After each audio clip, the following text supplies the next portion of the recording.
everyone, and welcome to Comics from the Multiverse, the DC Comics podcast from Mailed Fuzz TV. I am Peter, and I am joined, as always, by Matt. Hey, what's up, people? And also here, Matt, I've forgotten his name. What's his name again? You mean Connor? This is not the Connor I've been referring to. He was here last week. The name slips my mind. I'm setting the tone. I'm setting the tone for... Yeah, this guy right here. Matt is so out of sync with his camera, it's unreal. That's ridiculous. That is like 5 seconds of difference. I was waiting for something else to happen. No, but Look, you know what? I was expecting that introduction to be just another insult, but instead it was at Matt's expense, not mine. Yeah. I mean, apropos. Yeah, it's because I mean, it almost sounds insulting that I'm pretending to forget your name, but it's not. It's got nothing to do with you. Yeah, because I know the context of it. It's not actually about me. That's very true. Yeah, but that's Connor, and I'm going to say this might be the best episode of this show ever, because when we get to Detective Comics this week, oh boy, I am going to bask. I am going to bask in it. Oh yes. So, we talk about DC Comics. This guy. Yeah, so the books we're going to talk about this week on the show are Dark Knight's Metal number 3, we got Detective Comics 966, Action Comics 989, Wonder Woman 32, The Flash 32, Mr. Miracle number 3, Supergirl 14, and New Superman number 16. We mentioned a few weeks ago that we'd be trimming a couple of books from week 2, just because there's too many books on week 2, and we want to get the length of the show down a little bit. That said, I still plan on reading the other books that I normally talk about on this week, but I haven't got to them yet, because when I didn't have the deadline, I didn't feel the need to squeeze them in beforehand. Huh? See how that works? That's weird. Oh, Matt's in sync. Whoa, that was almost weird. I was almost used to the mouth not moving as he talked. So now I can point like this to Connor, and it works? Yes. Yeah, whoa. It does. Technology. Pretty sure my computer's been taken over by the murder machine. Very possible. Very possible. So, little update. I have a button now. David Shaw, our patron, who made the buttons, made me a button. This is news to me. I assume this is news to Matt as well. Oh yeah, I've not. Now it's kept this quiet. The audio. Yeah, but he gets to push the button. This is like I have a button that lets me zap myself, but I'm never gonna push it. I think when we tell him he has to put the button on, then he has to go. All right, fine. Well, yeah, for the audio listeners, because they never get to see the effect of this, we kind of need to have them. They need to have a sound effect as well, just so the audio people get the benefit of them. But the buttons that we talk about are basically, when Connor's annoying me, I'll press the Connor button, and on the video version, it comes up saying "I heart Red Hood." It's glorious over his face. It's beautiful. It's not really on my face. It's off to the side. I was ballparking it. Stop. Give him time, it'll show up over your face. Oh yeah, I will try. I'll motion track it to your face if you want me to.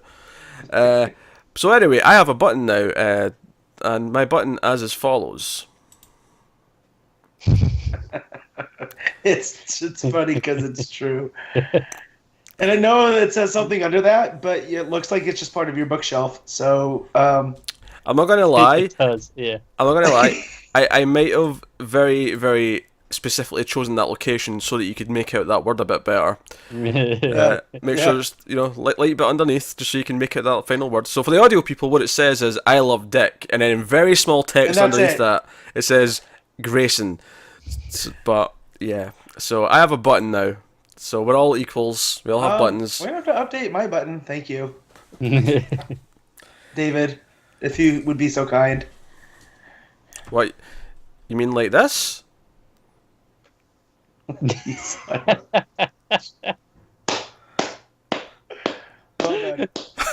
done. I was going to save that for when we talked about the book, but the fact that he actually asked for a new button, it was just too good not to use it at this moment. Yeah, that's well done. Oh man, you can leave it up the whole time. I mean, just let's get it off my face a little, but yeah, because I am stoked. For the audio folk, his new button now says they finally wrote a comic book about my imaginary friend Connor Kent. Kind of. Not just my imaginary friend, but another character's imaginary friend.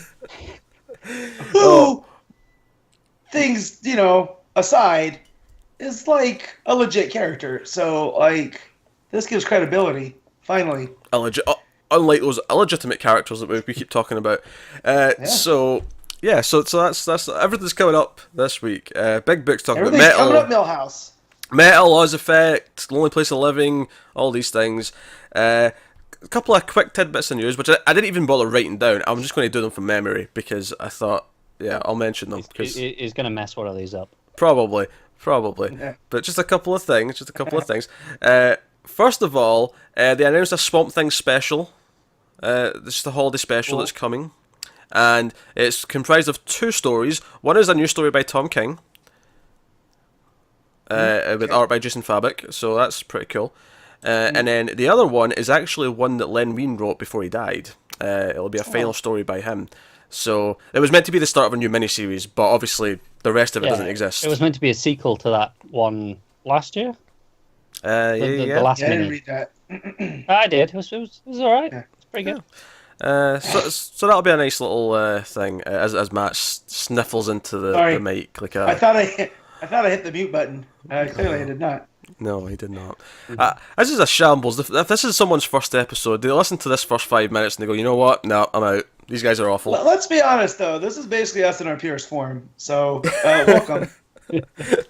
Matt's 10 minutes out of sync, sniffling at the mic. He's given up on airs and graces. He's like, nah, if they don't like us now, then forget it. Man, I'm actually getting kind of used to the fact that I hear what he's doing, 10 seconds before I see it happen. It's weird. Am I back not in sync? Oh, you're back now. But you're all over the place. Yeah, it's going in and I out. have you guys on the small window because this out of sync was driving me nuts. So yeah, I can't really tell. You're kind of back in now, but it's push and go. We'll see how it plays out. But anyway, a couple of bits of news. The Swamp Thing I mentioned that. The other thing was the Marv Wolfman's doing another Raven mini. It's a sequel to the previous mini that he did already, that 6-issue one that we covered some of. We kind of all fell away from it around issue 4. This one's a 12-issue one. It's a maxi series. It's going to be a year long. I should have looked this up. The title I can't remember. It was like Raven, Daughter of Darkness, I think. Christ, I told you were going to screw this up. I can't wait to not read this. I'll give it a try. I like Raven enough, and I didn't hate that last mini. It wasn't good, but I've got hope. What can I say? Did you go back and finish it? Because I never did. Yeah, I did, but Okay. it was a while ago now, so I don't really remember it that well. Well, It wasn't particularly memorable. I'll give it that. So that was it. That was the news tidbits. Nothing big, nothing super big, but a couple of small things. Which I guess just is because they've got Doomsday Clock coming out in November. They don't need other big things to be advertising and pushing on people. They've got their tentpole. All right, but with that, we got into books. Why not? Let's hit the ground running. We got big stuff. So Dark Knight's Metal number 3, Scott Snyder, Greg Capullo, issue 3 of the event, and it does actually take place after that crossover, the Resistance crossover, which is pretty cool. Everything kind of feels like it's working as an event in a very kind of natural way, where everything feels like it is kind of tying in together, and it feels like the events of the one shots and the mini up until now, or the crossover, I should say, not the mini. And I kind of want to hear from people that if they didn't read Gotham Resistance, how it read, because I mean, yeah, it's kind of important and they touch on some things, but I don't know, because we all read it, so I don't think ultimately it'll have that much impact, because all the information that is relevant, I think, is brought up in this issue. It's brought up, but it was a lot of fun, so you should have read it. I think the way it'll be if you've not read the crossover is that some of the things they bring up in this issue will feel like they just sort of they almost feel too quick. It's like, oh yeah, nth metal hurts them. We found that out. Yeah. If you haven't read the crossover, that'll just kind of feel like, oh, I guess we know that. Yeah, that's kind of on you though, isn't it?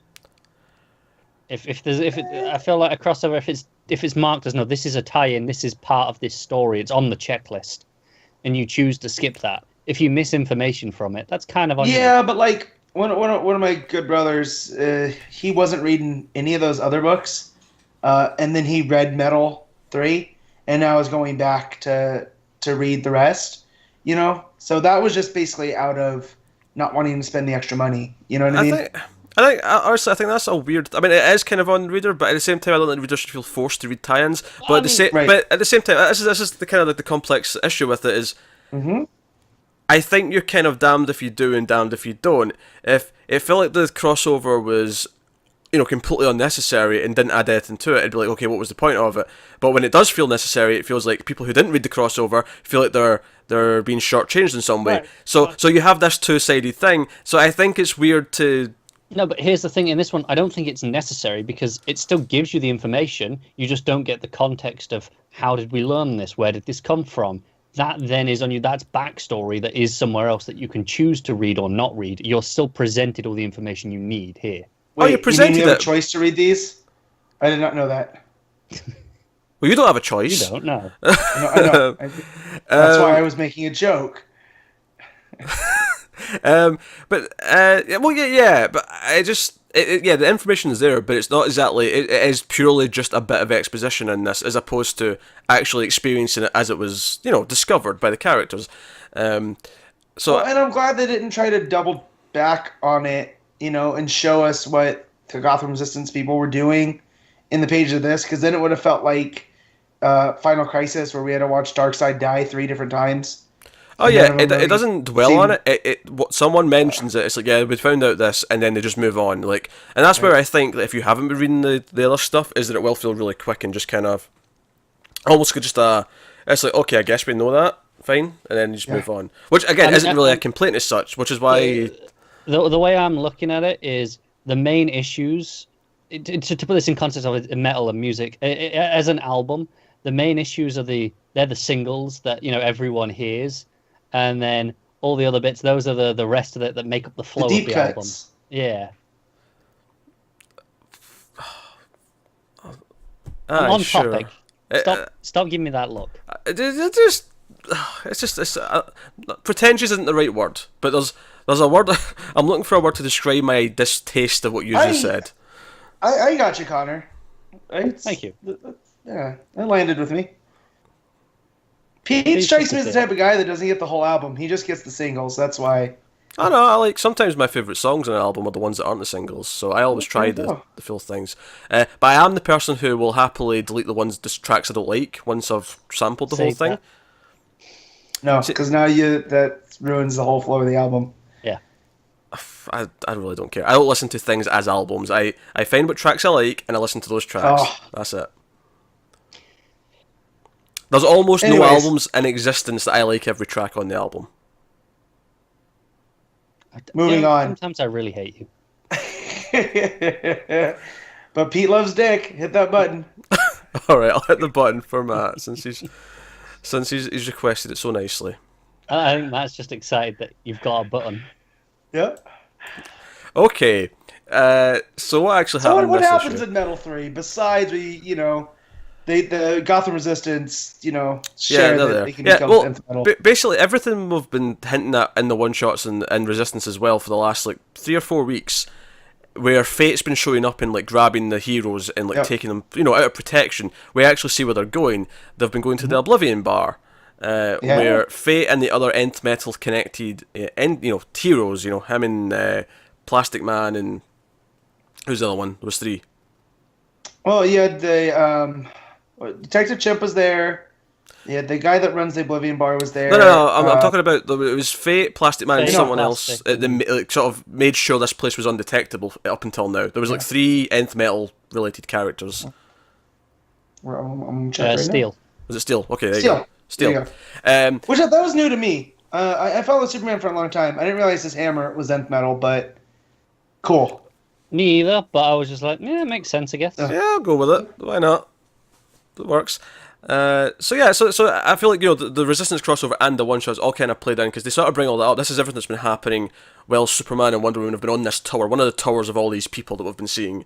And we start off with Superman. He's basically just reliving these nightmares over and over again as he's acting out. He's trying to fight Barrows, and every time he fails in some way. And we see quick glimpses of alternate times. The main one we see at the start though, he's at a picnic where John and Damien are playing rock music just to tie it into the metal.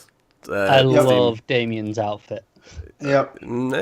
So good. I mean, yeah, but I also love John's because it's so grunge. Yeah, no, that's true. The flannel, Yeah. But they're playing the '60s theme song, which this This has got to be the first time in a Batman comic they've referenced that. It can't be the Right? first time. Sure. I mean, at this level, like, And I'm not talking like a backup. yeah. And I'm fairly certain it's not the last time in this book that's references it either. No. Because later on there's a jukebox and the character says play B66, which I'm fairly certain is a reference to that. And I mentioned one, I think it was last week with the mayor's office. Yep. Yeah, It looked like... Well, that was in... wasn't that in White Knight? Yeah, it was one, wasn't it? Yeah. I thought it was just in the more Resistance thing for some No, reason.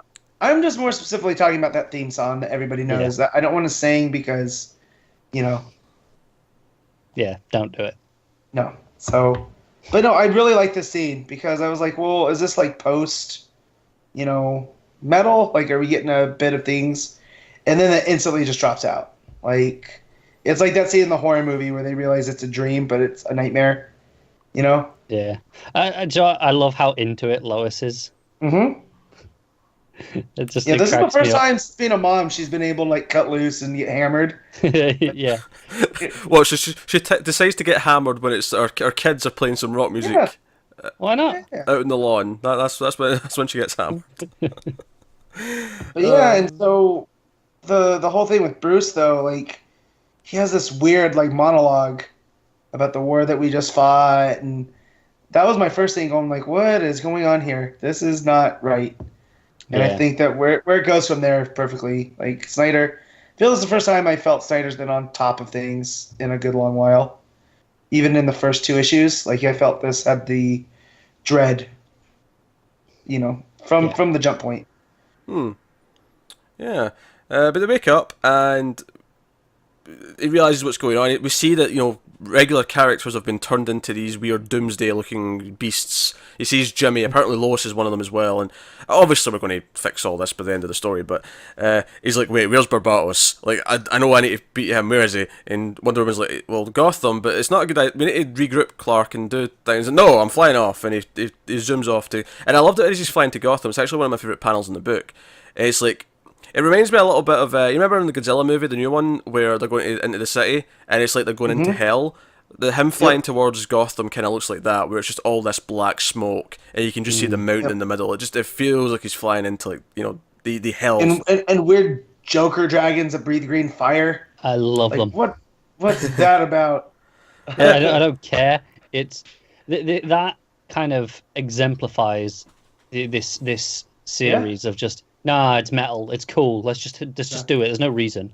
Yeah, and then he ends up. He's in the sort of the purple clouds, and he's fighting the Devastator. And also, is that a bit of meta commentary about Doomsday and Superman with the same thing with you as always? Less talking, more punching.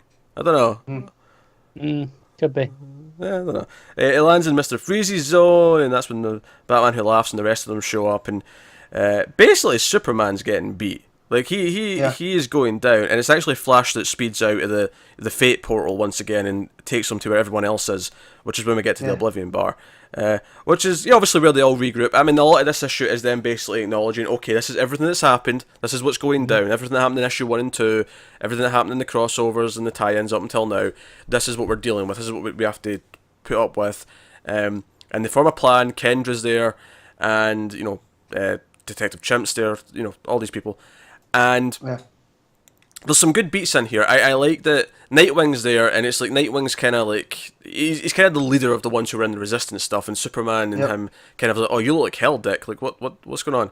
And like I like the confrontation where Superman wants to find Batman because they basically decide, okay, right, we need more nth metal because Green Arrow's like this hurt them in Gotham. We can fight them with this. And Damian, being the snide little dick that he is, he's like. It's a shame that you destroyed all of this, Kendra. He's like, well, that's not entirely true. There's some still on Earth. Some of these metals are still around, and they trace them to 4 locations. 3 at first, and then they discover a 4th. Right. One's the Rock of Eternity, one's out in space, one's under Atlantis, which Aquaman's very iffy about going to. He's like, no, that's sacred. We can't go down there. It's forbidden. Yeah. So I'm sure that'll be fun to find out. And they're all going to go with an nth metal connected character to each location. Each team will have an nth metal person there, so they can sort of, track and detect and whatever. It's an early warning system. Basically, yeah. It's all about vibrations, and they bring that up again later on as well. Yep. But then it's like, oh wait, there's a fourth, but it goes to nowhere. It goes to, and obviously they quite quickly say this is the Dark Multiverse. This is the Upside Down to compare to Stranger Things. And Superman's like, that's Bruce. We need to get to Bruce. He sent me a code in the dream. And I like that, the Dick stuff where he was like feeling like he could sense Bruce. That kind of comes up, and he's like, oh, I was sensing it too. He's calling out to us. But Nightwing's like, yeah, but we can't just go willy-nilly. Like, I lost Teen Titans going off willy-nilly. And Superman, I know that's your thing, but like, let's just sit back for a second. And I like that there's a argument between these two. Yeah, and also there's just to sort of payback off that, there's a little moment with Dick where he's like kids Clark. When he's talking about losing the Titans, is that they're kids. Yeah. And he's and so I like that we have Dick at a place where he can stand up to Superman and be like, no, look, I think you're wrong on this. But and do you know what the funny thing is Dick's whole thing here is that, no, he wouldn't want us to come after him, he'd want us to stay here and fight. And the funny thing is that when we get to the end of the issue, he was right. That's exactly what he wanted. Superman's actually making the mistake. And that just goes down into the basis of those characters of who Batman and Superman are. Superman's very reactive, right? He's the firefighter. He can't do anything until things have gone bad. He's too hopeful that he can still go and get Bruce. And Batman's very proactive to going like, no, I'll figure this out. You guys, maintain the beachhead, and but yeah, man. When you get to that end of the issue, and Superman, so all the teams scatter off, and was it Mr. Terrific's taking the egg of Plastic Man? Yeah, he's going with Green Lantern, he's going with Hal into space. Deathstroke shows up because they need a fourth nth metal person. It turns out his suit has got some of the metal in it, not the nth metal specifically. It's got the Promethium, yeah, which we talked about in Deathstroke, that sword.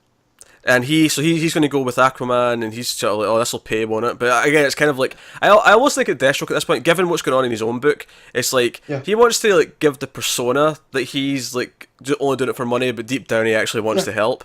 There's he can't make money if the bad guys all win, Sure, I'm being a little bit less cynical and thinking that deep down he actually just wants to save the world. Like, just deep down he actually wants to do the right thing. But he's still a soldier, you know what I mean? Like, he's He's signed up when he was 18. Like evil though, has he? He's always been like, it's always been about money, contracts. Yeah. It's never been, I'm going to kill someone because I want to. Yeah, he's kind of chaotic neutral in that way, right? Like, if you want to drop D&D alignments, absolutely. Yeah, I that's one of my things. I love to figure stuff out like that for comic characters because it really helps figure out who that character is, and that one fits perfect. But so they all go off, and Steel and Superman and Flash go to the Fortress, to the Crisis Tower. The Tuning Fork, and that's where they go. But before we go ahead, though, I want to point out just one of my favourite moments of this issue, which we've kind of glossed over, is when Superman insists that he's going to find Bruce. Damian hugs him. And Clark says, "Don't worry, kiddo, I'll find him." Just because I feel like it's such a rare moment where Damian gets emotional like this, that it was actually kind of, he embraces the one person in the room who's actually like, because it's almost like Damian should almost be on the side of Dick. He should be, if he's older, once he's more experienced, he should be agreeing with him, but he's not because he is still a kid. And I think we often forget that because he's Damian and he's driven by emotions. Yeah. Whereas Dick's actually like taking a step back and thinking. Right, because Damian's still a kid, and that was the whole point of Green Arrow's issue last time. Was sometimes you gotta let the kid think that he's in charge, so he can make his own mistakes. But as an adult, these are the mistakes. And I thought that Damian's all for Superman going to get his dad, and that was the first kind of clue of maybe this isn't the right thing to do at the moment. Yeah, so they all go off, and Aquaman's pissed at Deathstroke talking too much, and they're all there's not a whole ton of a lot of them. They all just kind of arrive, or they're on their way to their locations. I'm sure that's going to be a big thing next issue, is we'll see all these things play out a little bit more. But of course, the end of the issue is that Superman he gets Flash to run around the tuning fork. Steel uses these nth metal to kind of like power it. And actually, the really interesting thing here is that he's using a Phantom Zone projector because he basically deduces that the Phantom Zone actually might be this kind of like halfway house towards the Dark Multiverse, that all along it's actually been kind of part of that in a weird way. Right. Yeah. Which is actually a really interesting idea. I mean, it's obviously a big retcon, but It works. Like, Yeah, Yeah. I like it. It was like when the and Prometheus is, I forget what he called it, the Ghost Zone, I think, was actually he had just stumbled upon creating a Phantom Zone projector.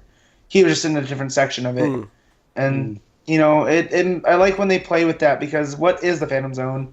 I mean, it is another dimension, so Yeah. well, you know. yeah, it's kind of a cool thing. I mean, it is a retcon, but it's kind of a cool retcon to say all along that this Phantom Zone has actually just been like Because a part it's of one that. of those retcons that doesn't ruin anything. It just adds Yeah. a layer. It doesn't take away anything that's ever happened with the Phantom Zone. Yep. Yeah, because instead of going, oh wait, that's bullshit, you go, oh, that's interesting. Yeah. You know, he adds to it. Yeah. So Superman goes in. He's hoping it's not a trap. He's obviously, as this is going on, the Batman who laughs and the pet Robin Joker boys, they come into the bar. They kill Nightmaster. Is Chimp dead? Like, because Chimp was staying behind as well. It wasn't clear to me. I mean, I don't think so. they don't show it, but like you say, he stayed behind to protect. And Dawnbreaker seems concerned because all the evil Batmen are there, and Dawnbreaker's like, what if they get where they're going? But Batman Who Laughs does not seem concerned, partly because he obviously knows that the Superman thing's a trap. He's like, Right. yeah, Superman's the real battery. He's the one who's really going to power Barbatos' big plan. So we're going to be here. I'm going to have a drink, play B66 on the jukebox, and that's the whole thing. But Superman gets there, and Bruce looks aged. It's like in the Dark Multiverse, kind of like when Superman and Wonder Woman were at the end of issue 2 when they got zapped with the stuff. Yep. Like he looks old and just like it's like, Clark, why are you here? Because his whole thing was they had the Trinity had this message system where the initials of the other two people were the secret message, like coming help, but he actually didn't say it in the dream. He did it through the music. It was DC or CD, which was the opposite of the one that was supposed to be, and that means it was stay away because it was the opposite way around. Which and I like their code because it is so simple, and it's whichever two of the Trinity are together, you use their initials. So and I Bruce, like Diana.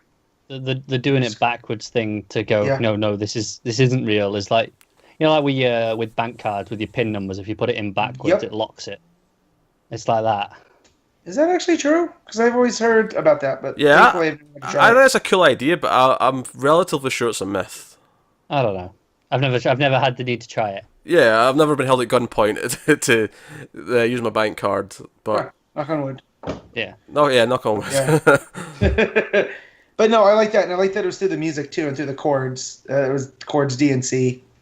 Yeah. Which are pretty simple chords, even as far as I got in my musical knowledge. Yep, it's true. But I mean, I was absolutely gutted when you get there, and it was a trap, and Superman had rush. It continues the theme of these heroes trying to do the right thing. It always just ends up bad for them.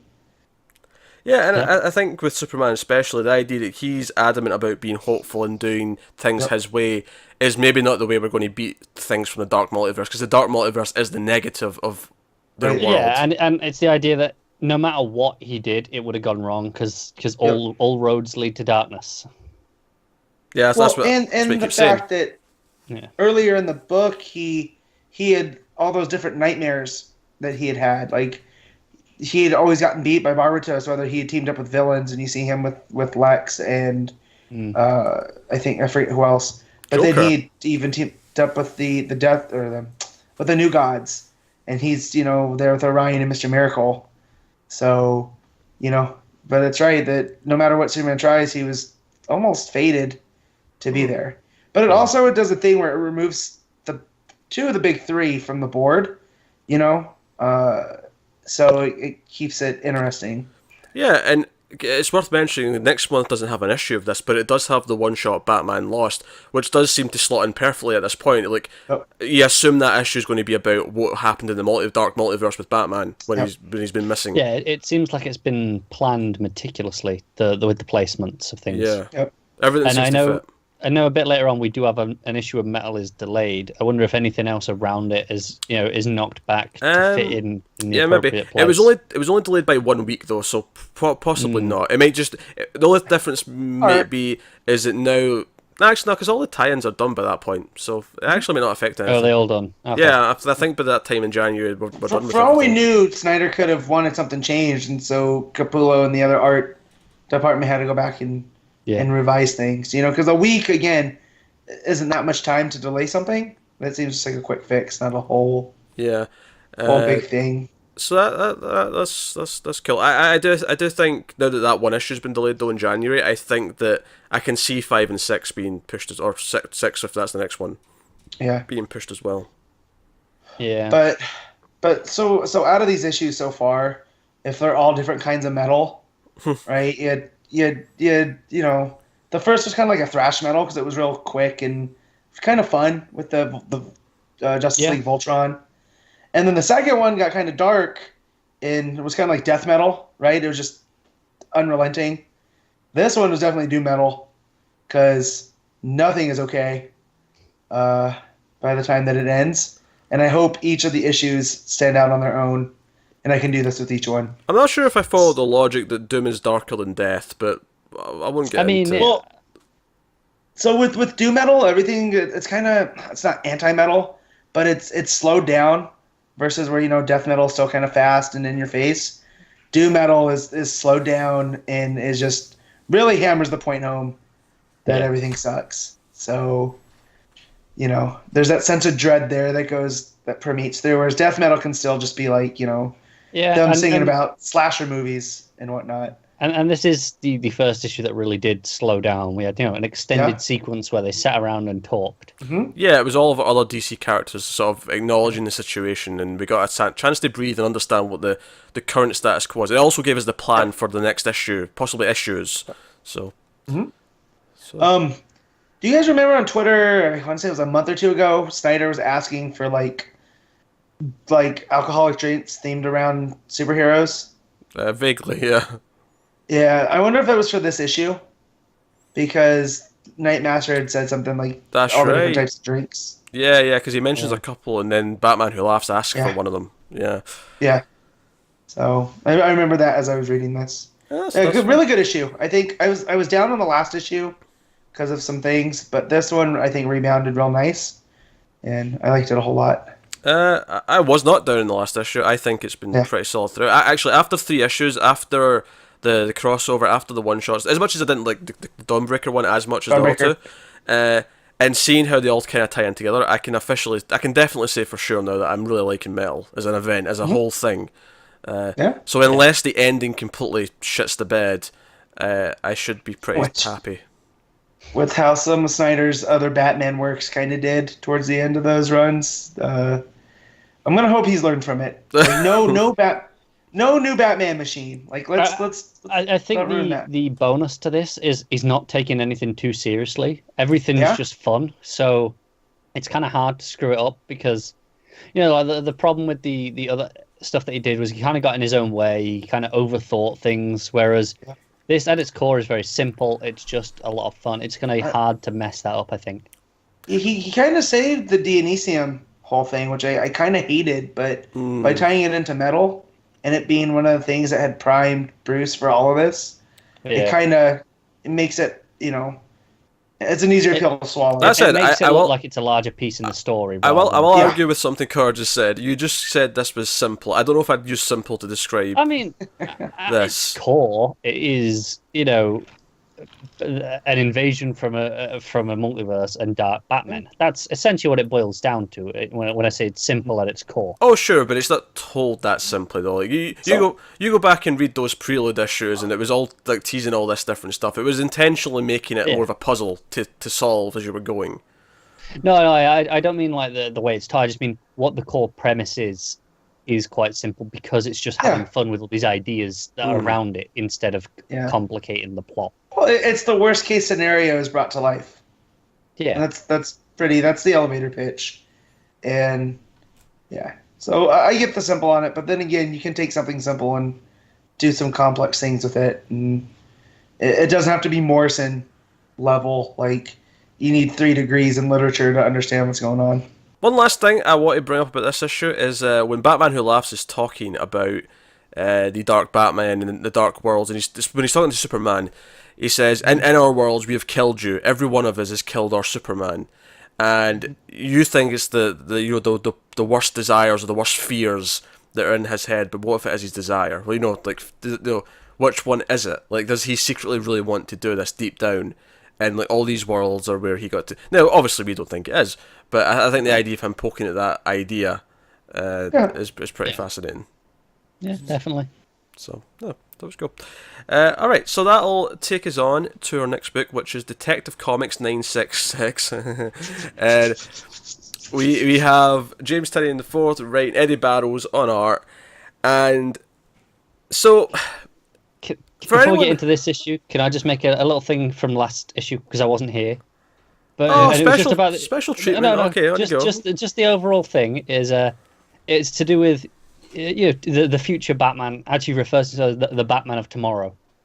Mm-hmm. And I don't know, maybe you guys mentioned this, but it's the upcoming the Superman Super Sons crossover, and that was the Batman of tomorrow, and we kind of went, oh, it's going to be Damian, and I'm wondering. Yeah, if it's this guy. Yeah, it could be. Although I don't. That feels like weird to have it in that story specifically. Then, since it seems like. But then again, yeah. It was just the way they specifically said the Batman of tomorrow in both of them. That's true. Well, we thought that was a reference to the old Titans of Tomorrow, right. Which is playing it with. Which this still kind of references. It does. Yeah. It does.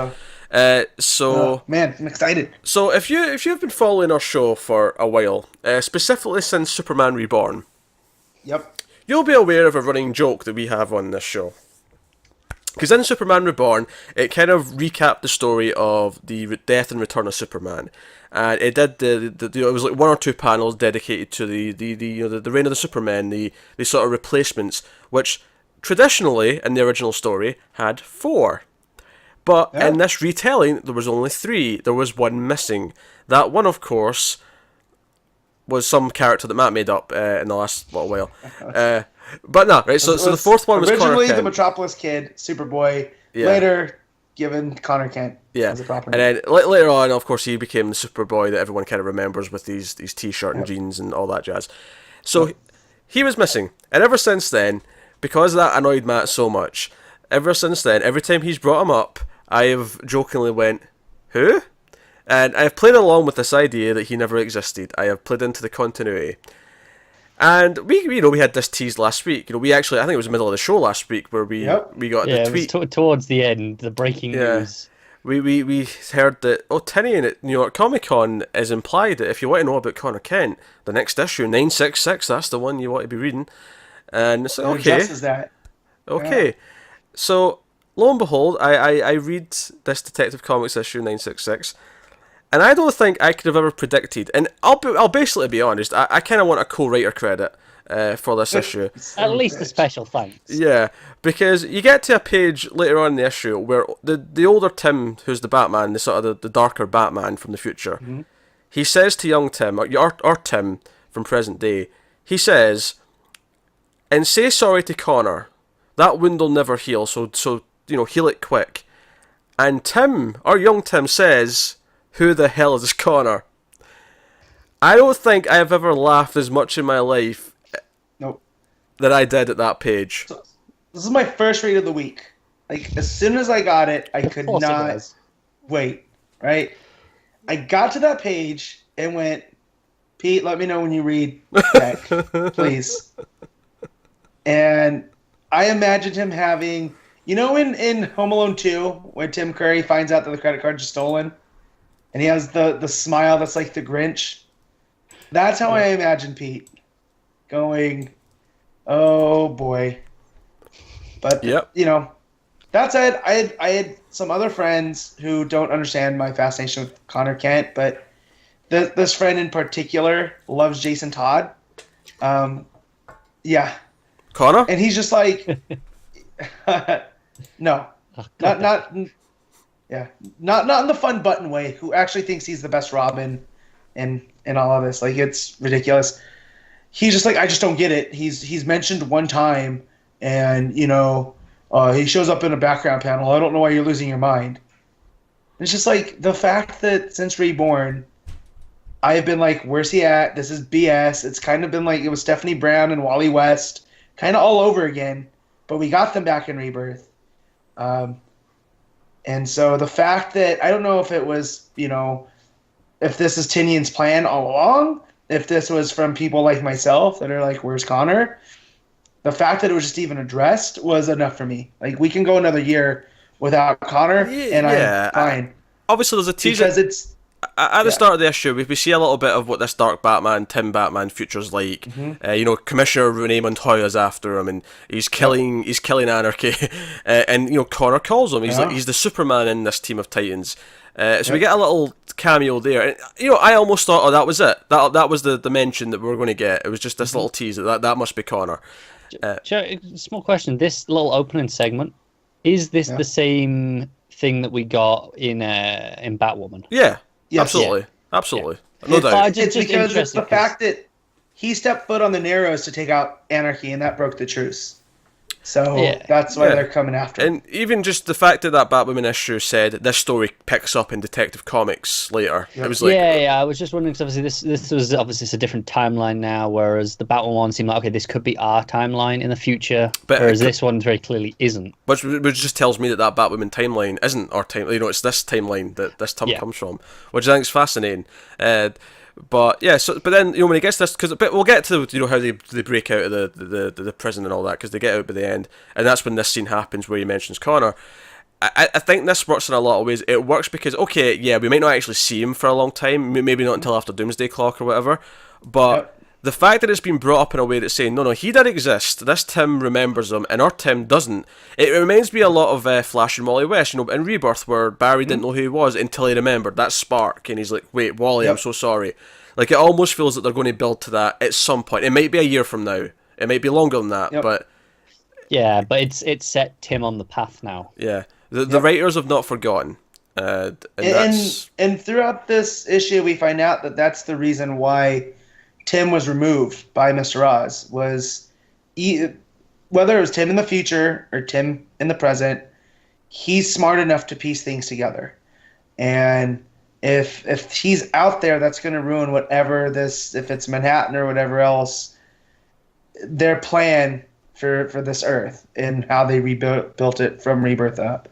So everything worked together perfectly. Like, I didn't feel like this was just like gratuitous, just like, oh, hey, remember, the Teen Titans of the early 2000s? It actually has a meaning that Earth still is not right. Yeah, we have Wally back. There's still things that are off. Yeah, it's still tying back into that. Someone's messed with time. Things have changed. They're still not fixed. Yeah, we have characters back, but even then, Wally still knows that time's been altered, and he's not quite the Wally he was. Like, we have all these things. This is hitting us back again. It's kind of nice timing, because it's like right before Doomsday Clock. This is, we're getting right to that story now. So here's a reminder. Here's things aren't still quite right. Here's another thing that might be fixed, along with the JSA, along with the Legion, along with all these things that have been missing. Like, this is something else that could be fixed. And it's just one of those things that says, yeah, look, when we left that out, it was intentional, because they've not even addressed it up to this point. And it was like, no, we know we left it out. It wasn't a mistake. It wasn't just for the sake of it. There is a point to this. When I think about all the stuff that got left out, it's weirdly stuff that John's kind of pushed to prominence, outside of the Legion. But like JSA of the last, since 2000, that was all mostly him. The stories that we remember, and Stargirl and all that. And then same with Teen Titans. Like, yeah, we had Young Justice, but to me, Connor didn't really become Superman until those Teen Titan issues. And we had, it revealed that he was half Luthor on top of it all, and that whole struggle. And then Infinite Crisis. So it's weirdly the John stuff of this era that's my favorite era is the stuff that got left. The stuff that got left out. There we go. Yeah, and given that's got to be intentional. When I think about it, he's the one spearheading, all this stuff. It's all coming from him. And it's like he's holding back his own favorites so that he can do their own triumphant return later. And I'm thinking, honestly, I feel like it'll be like the second last issue of Doomsday Clock. We're going to get that 2-page spread. Remember that page in Blackest Night where all those characters came back to life? And they were all just there? In fact, I think it was a 4-page spread now that I'm thinking about it. It was that fold-out one. Yeah. It was a gatefold. Yeah. I feel like we're going to get something similar, just before the end of Doomsday Clock, just before the final fight, so there's more allies. You're going to get that big spread of, here's Tim, here's Justice, here's the Legion, here's... not Tim, sorry, Connor. You know what I meant. But yeah, I feel like we're going to get that moment. Like, it seems like Johns is the one, or maybe it'll be drip fed. Maybe it'll be like Superman will go hunting for the Legion because he needs allies because the rest of the Justice League's been compromised or something. We know that the Legion has been seeded throughout just because of Saturn Girl. She's in Arkham. We have the Emerald Empress kind of stuff. And also, when I talked to Fabik at the con that was here back in June, he had drawn a completely different opening to what was the story that he had just did? The button. The button. It was a completely different introduction to her. It wasn't the hockey thing. And then he said that somebody liked that so much that they're going to use it for something else later. So, I mean, the fact that I feel like they're just, like Pete's onto something. Like, they're all going to come back in these big triumphant ways because they're so important to... I can see it individually because, like you say, there's enough there that they go, okay, we can find the Legion. There's enough breadcrumbs. We can get to the JSA because we had the moment with Jay, and we can kind of go, okay, we can piece through to that. Well, not just Jay. I remember Johnny Layton back in... Yeah, but none of the other characters have seen that. Oh, sure, but I just mean in the sense that they've CD'd that, there's one of them's there, and it's like, this isn't right. Yeah, no, I meant literally in the sense that our characters are already somewhat on the trail of these others, because events have put them onto that. Sure. And by that point, maybe Connor is towards the end, because that's when just other anomalies that should exist that they didn't know about come back. Yeah, because like in the same way that we've got, Barry and Bruce looking into Jay, and now we'll have Tim looking into Connor. Yes. And there's that whole lost generation of Young Justice between Cassie, Bart, Tim, and Connor that's there too. So I kind of feel bad that Tim's got to do this on his own. But, he's got Stephanie back, I guess, maybe. Do you know, actually, I saw... I think there was a series that was planned just before New 52 started. It was a new Young Justice or Teen Titans book, and it had Stephanie Brown, the team, with Tim, and it had Miss Martian on it. It looked like a really fun team. Yeah. And I didn't know about it before I saw it this week, and I was like, oh man, I kind of wish that happened. It looked really good. And that's the other thing, is that they're bringing Young Justice back, right, on Netflix? No, it's on their own service. Netflix. It's on their own service? Okay, so they're bringing all that back too, and, I just feel like there's synergy there, and it's all building, and I can finally not feel like the crazy man yelling on the corner about Connor Kent, because DC's finally addressed it in the way that they addressed the Legion and even Wally West. I'll tell you this right now, Matt. The joke was, I was going to stop making my joke after this issue before I read it, but now it lives. Now it's been renewed for at least until he shows up, until he is back. This joke does not die. Our in-joke has become DC continuity. Think about that. And now I'm not going to be as upset, because, again, they've addressed it. He's got hope now. Suddenly, it was like Tim Drake says, who the hell's Connor Kent, and suddenly it's okay. Yeah, of course. He's the best Robin. Like, come on. Yeah. But let's talk about the issue, too, because we get on that of... I didn't say the best of the Robins. I said he's the best Robin. Just made it clear. Role. He's the best. Yeah, so the bulk of the issue in terms of action is just they're running away from Doomsday and blocking him behind doors and stuff. And that gun, man. Like, that gun, like, this Batman of Tomorrow is the ultimate because Batman, but I buy it because it's Tim, and he explains it. He's just like, I knew I was never going to be a good fighter as Bruce or Damian or even Dick, so I've had to improvise in... Everyone on his suit is stuff that can take out anybody at any time. And I'm weirdly okay with it. Usually that's something I would yell about. Yeah, I feel like this is some bias here. This is like, oh, it's not Bruce, so that I'll accept this easier. It really feels that way, Matt. Like, him loading synthetic kryptonite into the gun, I was just like, who does that? Batman doesn't even do that. I actually, obviously doesn't like guns, my favourite thing actually about this is young Tim actually... Him making the hologram of Superman to distract Doomsday to make him run away and chase that. I thought that was a fun little idea. Yeah, and I like that the older Tim's like, I didn't even think of that. It's like, maybe we are a bit different. Yeah, it's interesting. Because I think at that point he theorises that it's just because they've been trapped in this kind of outside of continuity world just now in this prison, that's why they've kind of changed a little bit. Like, that's created some differences. And Tim talks about that. Older Tim, he's like, I remember when I was a little bit younger than you, I met an older version myself, and it shook me to my core to change things. And I don't know if this is the same moment, but it's like an echo.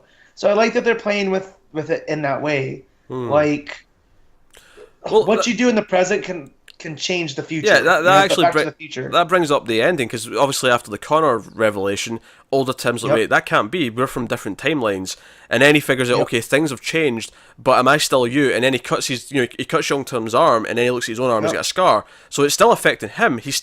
But what he realizes is that time is fluctuating. Time is actually really, it's bendy right now. Like, it can be affected. And that's when he gets the idea to go after the person he blames for sending him on this path. He thinks he can get free of the life that he's led by killing Batwoman, of all things. So clearly that's where we're going. That's where we're going next issue. So that'll be a fascinating turn of events. I'm down for this story. This is fantastic I'm so down. stuff. It's Detective still is like one of my favorite DC books, month in, month out, like every 2 weeks. Yeah, I feel like now it's even more so. I was going through a bit of a lull where it was kind of going, this is good, but it wasn't like, oh, this is one of my favorite books, like it was at the start. Me too. But now it's back up there. Yeah, and they play with a lot of what Tim was going through at the beginning. How older Tim's like, yeah, you think that you're leaving, it's going to make things better, but turns out Batman really can't operate without you, and all of your contingencies to him to work without you is what leads to you becoming me. And so I like that. Like, this whole hopeful life to get out of the superhero game is what leads him to become this ultra-fascist Batman, it's resisting it that turns him to it, which I think is a fascinating I like idea. that theory. As I've made this complaint, I think, before about Detective. This is like my one problem with the book, is that, come on, does every single page need to be a double-page spread? I thought that was really nice. But I will say, it seems really nice to have Barrows back on art. It's felt like it's been a long time since we've had him, and obviously he was so instrumental at the start of this book, in especially that whole the faded faces thing that he does on the moments, and this issue is full of those moments. That he does. Yes. Although my one complaint with the art is what's going on with the Doomsday hair. Yeah, that's a sentence I never thought I'd hear anyone say. What's going on with the Doomsday hair? Well, people forget that Doomsday has hair because they get all caught up on the scraggles, but it was always this long white hair. Yeah, but it's the way it just stands out so vividly in this. It's the way it's lit, like the way it just. So it sounds like it could be a colouring issue rather than a. No. I mean, I'm looking at it now, and it looks weird, but I'm not getting hung up on it. It's not on. The thing is, it wasn't on every time it came up. Like, sometimes you couldn't see it at all. Yeah, other times it was just like the focus. That first double spread where he comes after them and he's breaking through the wall or the floor or whatever that is. It just looks strange. Yeah. Sorry, I was just watching whatever the hell Pete was doing. There's a bug or something flying around. I was trying to hit it. But yeah, so they escape Oz's realm, because through the whole vibrational thing, like we were talking about in Metal, older Tim figures it out and gets them out of there. So, that's one part of this plan thwarted, unless this is what... Well, yeah, but let's just say Manhattan. As they point out... wanted. As they point out, though, they say that the only reason why Oz is letting this go is because they basically figure out whatever he's going to do, he's about to do it, and it doesn't matter. It doesn't matter to get out. Stop it now. Yeah. Right. So, I mean, that's quite a good little foreboding thing as well. It's like, okay, well, things are going to get bad before they get better, because clearly things are about to go down. So the other page I really loved is when future Tim was talking about why he became Batman, like why he ended up filling the role. Oh, and he's talking about the other Robins and... Yeah.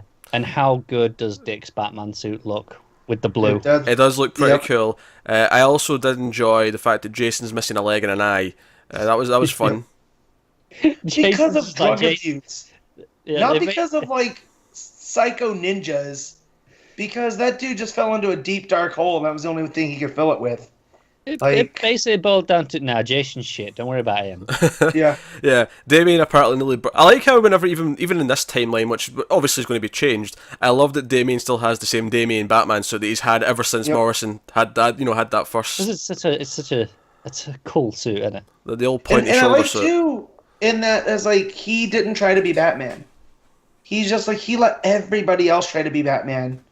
And, even Damien was Batman and nearly burnt the city to the ground, so that's why Tim took over.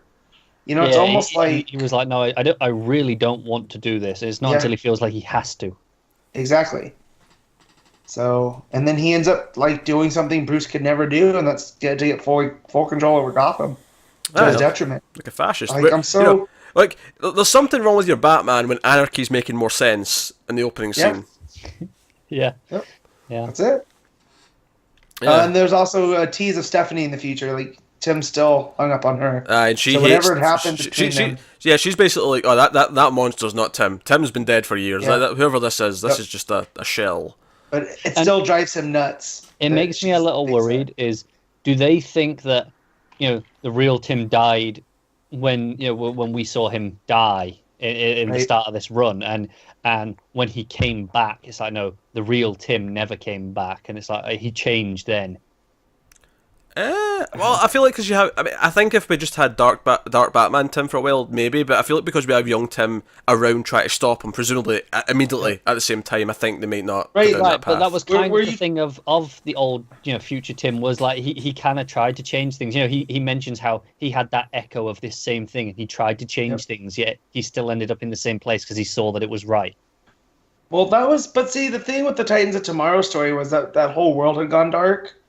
And they'd even teased that Connor was a clone there because he had no memories of anything.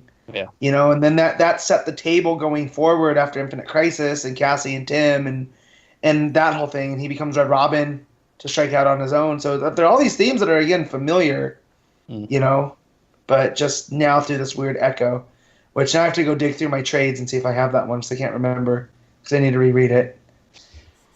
Oh, man. All right, well, I guess that'll wrap up Detective. Yeah. Meet issue Detective this week. So once again, who the hell is Connor? Tynion, keep it up, man. Tim, suddenly I like Tim more than I did last week. Tim's great. He's still not Dick. It also makes me laugh because we have a Tim and we have a Connor. So when you say that, it sounds like you're liking Tim more than you ever have. I do like Tim more than Connor. That is absolutely positively correct. I'll even equal amounts. If our Connor get wiped out of continuity, I wouldn't be that fussed.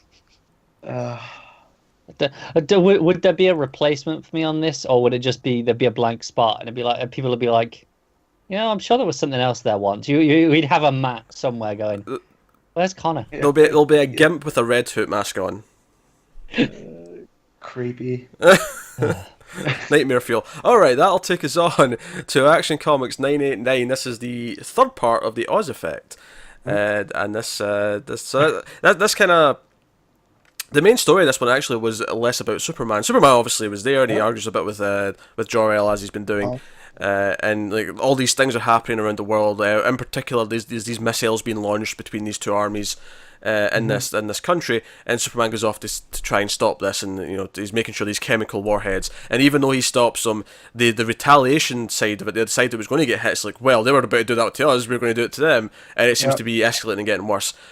But the main bulk of the plot though is in Metropolis, and a suicide bomber goes into the Daily Planet and starts making all these demands. Screaming about fake news. A little too close for comfort for me. And Lois gets a bit of time to shine because she's the one who calms him down, talks him through it, says, like, I'll let everyone else go, I'll stay here. And she's almost kind of banking on the fact that, alright, Clark's going to show up, he's going to show up and save me, so I just have to stall. Which really made me think, I don't know why I've ever thought this before, but why doesn't she have a signal watch? Yeah. Feels like it would just make sense. She doesn't feel she needs one. She's too proud almost. She doesn't want to feel like she is that dependent. Okay. Yeah, she's the general's daughter. You know what I mean? Like, whatever scrape she gets into, she can get herself out. But the tension here is quite good. Steve gets shot trying to be a hero, which makes you like Steve a little bit more because he's usually just this douchebag. But it's like, no, he tried to be the hero here and tried to take this guy down. Yeah, he tried to tackle this dude, but quarterbacks can't tackle. Everybody knows that. So yeah, Connor. I like that. Everyone knows that, Connor, don't they? We know that. Yeah. I know that, but I liked it. And he was trying to basically, he was calming John, right? Was he calming John down too? Like, your mom's gonna be okay, or was that Perry? That was more Perry. Okay. I think I so. just remember Lombard. Yeah, I Being a think that was meathead, trying to Perry save when the they got day. out. Yeah. Yeah. So she's done all this stalling. It's quite tense, you know, the guy's like storming around, like making all these demands and screaming and shouting, "Oh, I'm still going to blow this place up," blah blah blah. And obviously it ends with this big dramatic. You know, it's like obviously you knew it wasn't going to be because the way it was, you know, coloured, it was in silhouette and you couldn't see who it was, but it looked like Superman. And it's actually Jor-El who saves the day. But obviously violently, he just flies into the other guy and throws him out the window to his death. Yeah. Which is the first sign to Lois that, okay, maybe that wasn't Superman. Oh, yeah, who are you? And he's like, I am Jor-El. I am your father-in-law, basically. Yeah. Yeah, and he's like, oh, I've been watching from afar. He doesn't say a whole lot to her, doesn't say anything super, like, detailed. But then he says, oh, he's here. Because as this is going on, John's decided that, oh, since my dad, because he sees him flying in as well, he thinks he's his dad. So he decides, oh, it's time for Superboy to help. So he runs off into the alley. Perry's shitting himself because he's lost John. And, Yeah. Mike's gone.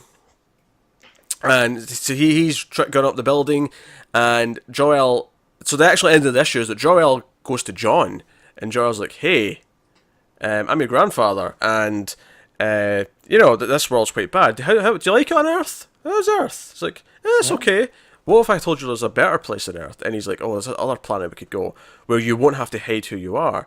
You know, it's not just that little shit Damien from the Bat the Bat family. Yep. You can have people like you that you can talk to.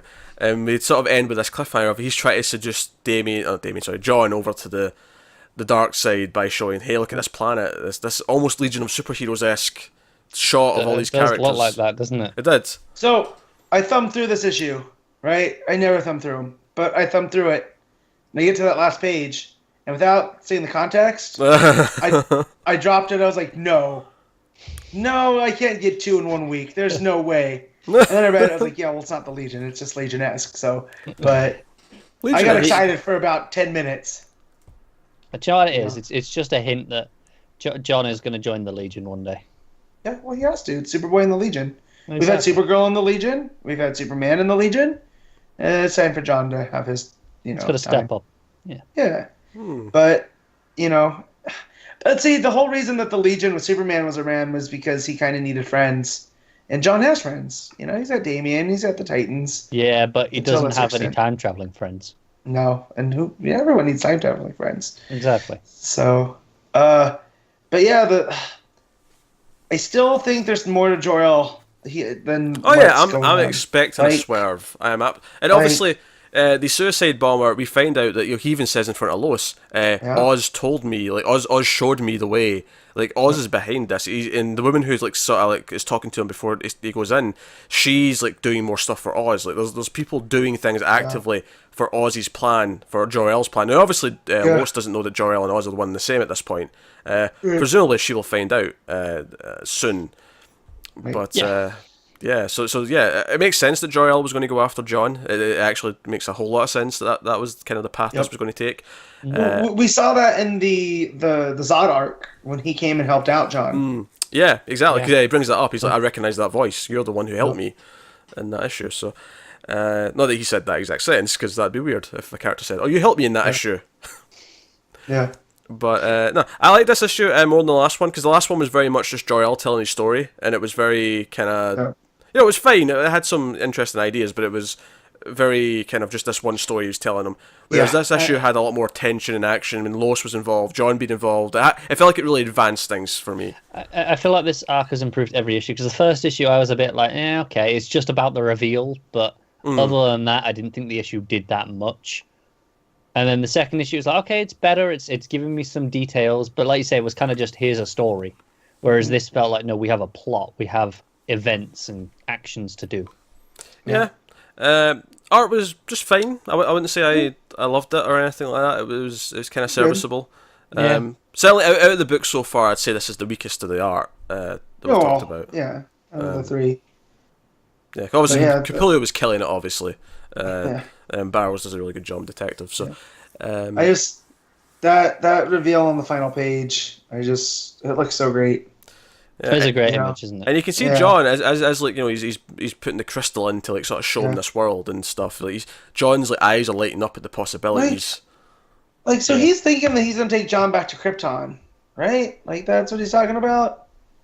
But Krypton don't exist no more. Well, no, So is he going to try to I don't think that. no, it's this No? planet with all these heroes he's looking at. This isn't Krypton. Okay. Why would these people Okay. be on Krypton? Well, because they're all flying around like it's like they're, But they Yellow didn't- Sun People didn't fly on Krypton, no. Kryptonians. They have the powers Well, that's what I'm because of the saying, Yellow though. Sun. They've all I know. got Legion rings, and we just don't see them. No, I just...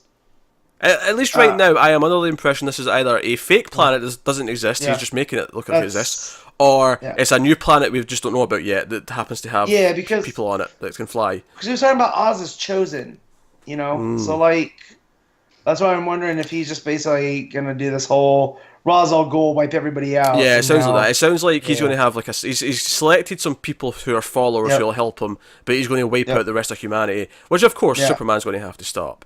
Of course. But it says next issue the fight for Superboy's soul, so it certainly sounds like the next issue is Clark's going to have to try and convince John. No, wait, he's a crazy old man. Don't listen to him. Right. I'm sure that's going to go well. And I feel like we're obviously going to fight at some point. Naturally, it's going to happen. But I think the big thing is that I feel like Clark will ultimately have to realize, and maybe what will tell him that this isn't really Jor-El. It's just no, like it doesn't matter. Like you wouldn't be this bad. Yeah. See, I think it's kind of more interesting if it is really Jor-El, though. Like, if Jor-El got perverted and twisted in that sense. See, I hope not, because for me, saying that Jor-El's actually alive, like his Jor-El actually survived Yeah. Krypton, for me weakens the backstory. Like it's just, See, I don't know. I like the idea of, then you have the ideal and the memory versus the present reality. Yeah, but he's not Jor-El in the present. Is that who Jor-El would have been had Krypton not exploded? You know what I mean? Because yeah, right. it's one of these things where I feel like every time we reveal a new Kryptonian survived, I'm like, you're just diluting the premise of Superman. Yeah. Like, yeah, I like Supergirl, I like Zod as the villain from Krypton, but Well, once we because start, the Phantom Zone, like it's all Yeah. filled in there, but like the fact that he was plucked out before, he was completely dead from the planet that exploded. I still feel like there's more going on there, and if not, then I feel like it's a wasted opportunity. well, more going on in the sense it's a swerve. I still think it's going to turn out to not actually be Jor-El, at least Yeah. not our Jor-El from this same timeline. I mean, No. I think that's probable as well. I just think it could Yeah, actually be yeah. interesting if it was. I can Yeah. see the potential. I see why it works on paper. Why like a writer writing a story goes, oh, I can see the drama that comes from this. Yeah. For me, I'd rather not. I just fundamentally as an idea, it just doesn't sit with me because I feel like this changes the basic. This would be like, back when they were teasing, in the build up to Batman R.I.P. that Bruce's father was alive. Like that had to be Yeah. a swerve because if they turned out no, he's been alive this whole time, that would have put just a bad taste in my mouth. That they'd changed the genesis of who Batman was. This is kind of Yeah. the same for me. Like they can't just change the genesis of who Yeah, Superman but- is. But I don't think it I- does change. I remember anything. for like a month during R.I.P., though, we all thought that Hurt was Thomas Wayne. You know what I mean? Because the way that they handled it versus here, where we're thinking like, oh no, that's probably not actually Jor-El, Yeah. just because of what's going on. So I don't know. Yeah, it's a taste. It convinced me, Connor, 'cause it's just a taste thing. Like, it doesn't matter how they justify I don't it. think it does physically change anything though, because nothing changed from when what Superman believed, and that it doesn't change the reality. Well, either way, I don't think Jor-El's sticking around past one Oh, sure. more issue. Yeah, Uh, probably like- not. I just think Whatever's it gonna cheapens happen, it. Basically. if he gets vaporized by Manhattan, by that blue glow, then we'll know something's up. And but if we see something else, like there's another Earth, with a different Superman on it, then yeah. I mean, this is what's great about the multiverse. So Yeah, I think there's fixed points in time, almost like Doctor Who. There's like fixed points in DC continuity that should not be messed with. In that sense, Yeah. that's kind of why we don't like New 52 because it altered some things. Like, oh, now Clark doesn't Big have things. parents anymore, or yeah. like his mother didn't Against- survive until he was an older man. It's weird. Yeah. There's just some fundamental that was- things that strike me the wrong way. And in the first arc of Boosters for series that Johns co-wrote, that was the point of one of the issues. He tries to go back and save Barbara Gordon from getting, from the Killing Joke. And Rip Hunter keeps telling him that's set in time. That's like concrete. If you go before that time and try to change things, she's still going to end up in that wheelchair because that's a fixed point. Yeah. And so there's precedent for it there too. All right, that'll take us on to Wonder Woman number 32. James Robinson writing and Sergio Fernandez Davila on art. Which is concerning in itself because that means this is a fill-in already. Because this was, when we were told about this arc when it was announced, we were told Robinson, Pagulayan, and Lupacino. Yes. So already, where's my I don't know what's Lupacino? going on there. Yeah. Norman. Yeah, it's Although with the shipping schedule, because he's only doing the 6 issues, right, Robinson? If they do 2 each over that time. Yeah, I mean, I'm just a little concerned that we were told, it's these people on 6 issues that far in advance we were told, and now I get to the 2nd issue and that's changed already. I feel like this is all just covering up plans the changed. reveal in Darkseid, and I feel like John's wanted it to be this big story, but then when Rucka came in and did his whole thing with the lies and the truth, it kind of was like, oh well, none of this is really as important anymore. Yeah. So yeah, the art's a bit more spottier here. It's like I think the costumes look good, but I think the faces suffer. I was constantly feeling like Wonder Woman's face was looking a bit weird. What I want to know is why do we have Clark Kent as a doctor? He's a spit curl. Exactly, he has everything. Yeah.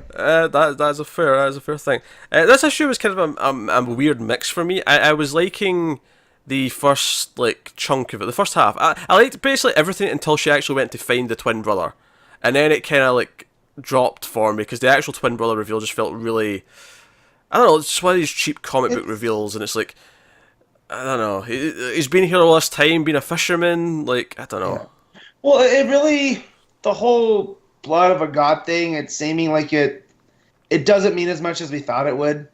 Like, we got the Hercules, right? He's the Hercules of legend, and we see all of his stuff from all his trials.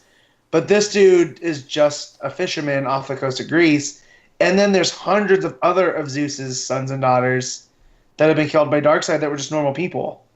Yeah, I mean, that plays in quite nicely to the actual Greek mythology stuff, where there were so many of the kids, and some of them were like Hercules. Yep. Some of them, like Dionysus, became gods. Right. Others, nothing. Just led lives.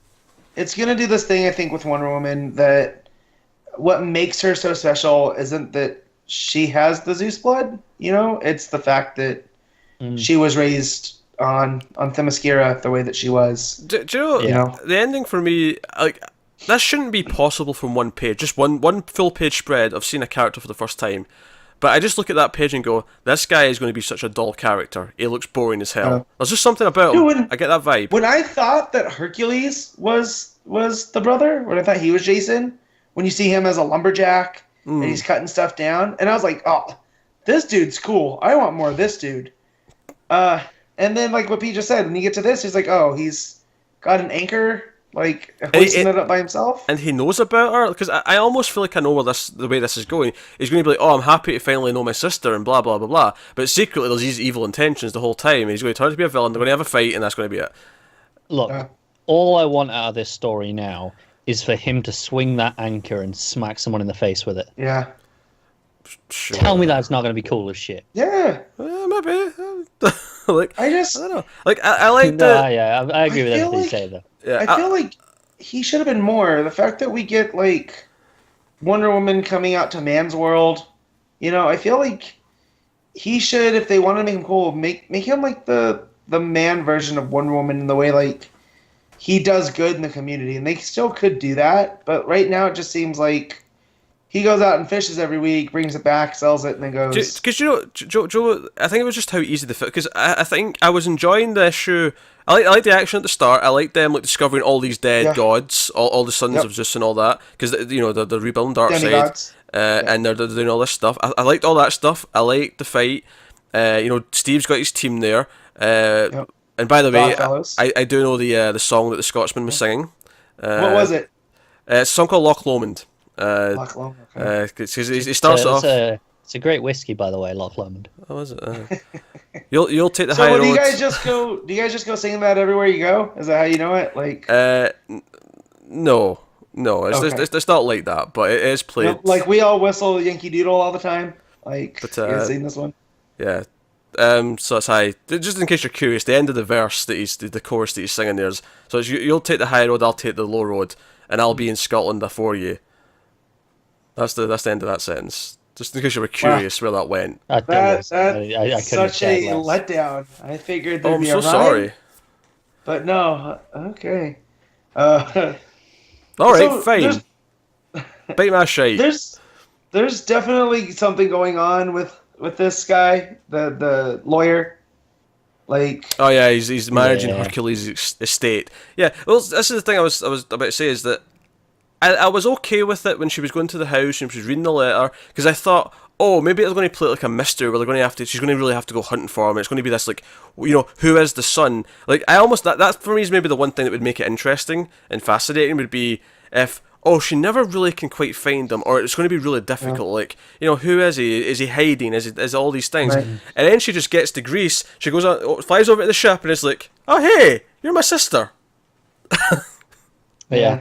It just feels so disingenuous. I don't know. It fell flat for me at the end.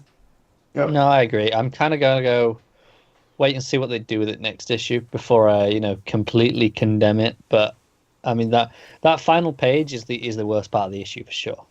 yeah. I will tell you what my favorite part of the issue was when she's walking around Greece with the trench coat on, but she's wearing her tiara like a headband. Yeah, And then- I like that. Except again, this is I've got a few problems with the art. A few things to praise as well. But one of the ones of my problems is where she's walking around in the trench coat. The boots look gigantic. They look so clunky. They look like wrestling boots. Like they They stand look out so massive. much. Yet when you see them Yeah. any other time in the issue, they're like Yeah. they're sleek. Yeah.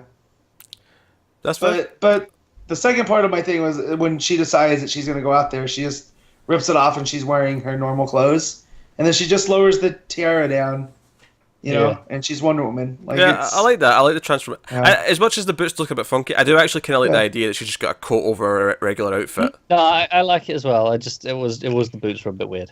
I feel like I don't see that often. I feel like we saw that in the movie. The movie did that a lot, where she had like other stuff Yeah. over the top of it, and then Yep. she would just like take that off, and okay, it's Wonder Woman time. But yeah, it reminded me of her bombshell design too, because she wears like the handkerchief up in her hair, like a wrap. Yeah, she does. So like, it was just I thought it was a cool visual. And then the little girls, they're on the beach playing around, and they see her take off, and they get all stoked. Like, I it's think- pretty cool too. as much as we don't see much of him in this issue, I think it's kind of confirmed what I was thinking getting in when we first heard about this twin brother Jason and all the rest of it, was basically that I don't think he's going to be very interesting, and so far I'm kind of like this arc is going to probably be a drag for the rest of it because I don't think he's going. Because I like the Grail stuff, I like Yeah. Baby Darkseid, which by the way they confirmed in this issue this takes place after Metal because she Yeah. referenced seeing Baby Darkseid in Metal. Yeah. Yeah. So to be fair to them, they cleared that up. They made it clear. I mean, I thought it was Yeah. kind of fairly obvious anyway. Yeah. I mean, we did say when we talked about it, it must be set after, that's fine. But it just felt like such a conflicting little thing where it was so different from when we seen him just like a couple of weeks before in Metal number 2. It felt like such an odd moment at the end of that issue of Wonder Woman just to show us this, like, more adolescent looking dark I get what you're side. saying. I still get Kid Apocalypse vibes. I can't. Yeah, I can still see that. But at least here they addressed it. She actually referenced, no, I saw him, like, not that long ago. So we know Wonder Woman doesn't die in Metal then. Not that I was expecting it, but just in case. No, it's like any other crises. We know things will get back to normal, one way or the other. The scars will be emotional, if anything. Yeah. Yeah, that's fair. But yeah, so like some of the action, like some of the mystery building up to it, but then once it actually hit the final like 3 or 4 pages of them in Greece and then the actual brother, I'm not looking forward to this plot. This is going to be like another 3 or 4 issues of probably stuff that I'm not super thrilled about. See, that's the thing. It depends how they treat it. Do they? Yep. Do they treat it as if he is super interesting? Because she doesn't know yet. Like, she doesn't know if he's like who he is. It is a mystery to her still. So it depends how they play it. Do they play like we're supposed to really care? Of Wonder Woman having to lose her twin brother, I kind of like that. Like, yeah, I could do more, but like, I got to fish, man. I'll tell you this. It feels like any episode of a TV show that ever did like a plot like this, where there's a character from someone's past who seems important, but they're going to be gone by the end of the episode, and they never become interesting for the duration of the whole thing. Yeah, nah, I get you. Do you want an example, Connor? I could give you one from a certain TV show. No, I don't need you to reference a certain TV Arrow. show. Arrow. No, it's not Arrow. Is it Matt. Arrow? No, it's not It's Arrow. not Arrow. It's a certain hit television show. Yeah, hit television show. See, now you've got to say it, because now the audience who doesn't follow the other stuff is like, what the hell are they talking about? Matt, Like we're talking about Buffy the Vampire Slayer, Matt. Oh, are you talking This about prick Dawn? makes... This prick No, not makes a point Dawn. of Dawn wasn't a one referencing- episode thing. Dawn Yeah, was a this is permanent good. fixture. Yeah, Dawn was cool. I don't know what you guys are talking about. Oh dear. No, it's just this prick here makes a point of making references to Buffy. Stretched references as well, I might add. Just at any point he can in every TV review. You're sounding like this is bad, but I mean, I've got to hear about. If anything, You'll get sick of it after the eighth one in a week. I much rather hear references to Buffy than to Twin Peaks. So is I'll that a take challenge, Buffy. Matt? Because I'll drop Twin Peaks references as well.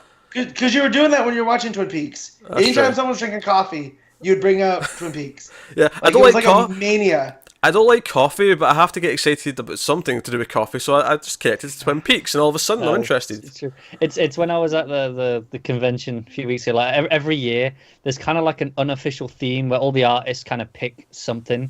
Like no, they don't converse about it and decide this. It's just like it's kind of on the collective minds. And like the year of Doctor Who's 50th, it was okay. Doctor Who was everywhere. The year of the first Guardians of the Galaxy, it was Groot. Yeah. There was two things this year: Twin Peaks and Pickle Rick from Rick and Morty. If I That's never it. have to hear Everywhere. anything about Rick and Morty for my entire life, I'll be fine. I am looking Because- forward to watching season 3. I've not watched it yet. I'm a fan of the first two. I'll be excited about it. I'm tired of hearing about Szechuan sauce. I'm tired of seeing Pickle Rick. I don't care. Well, just what one. That's Just, such a grumpy old man. just because I saw am. this today, I'm just going to tell Cora about this Twin Peaks thing. I saw it was a I Blade. did it to myself. It was a Blade Runner poster that was photoshopped with Nadine in the Harrison Ford spot, and it said "Drape Runner."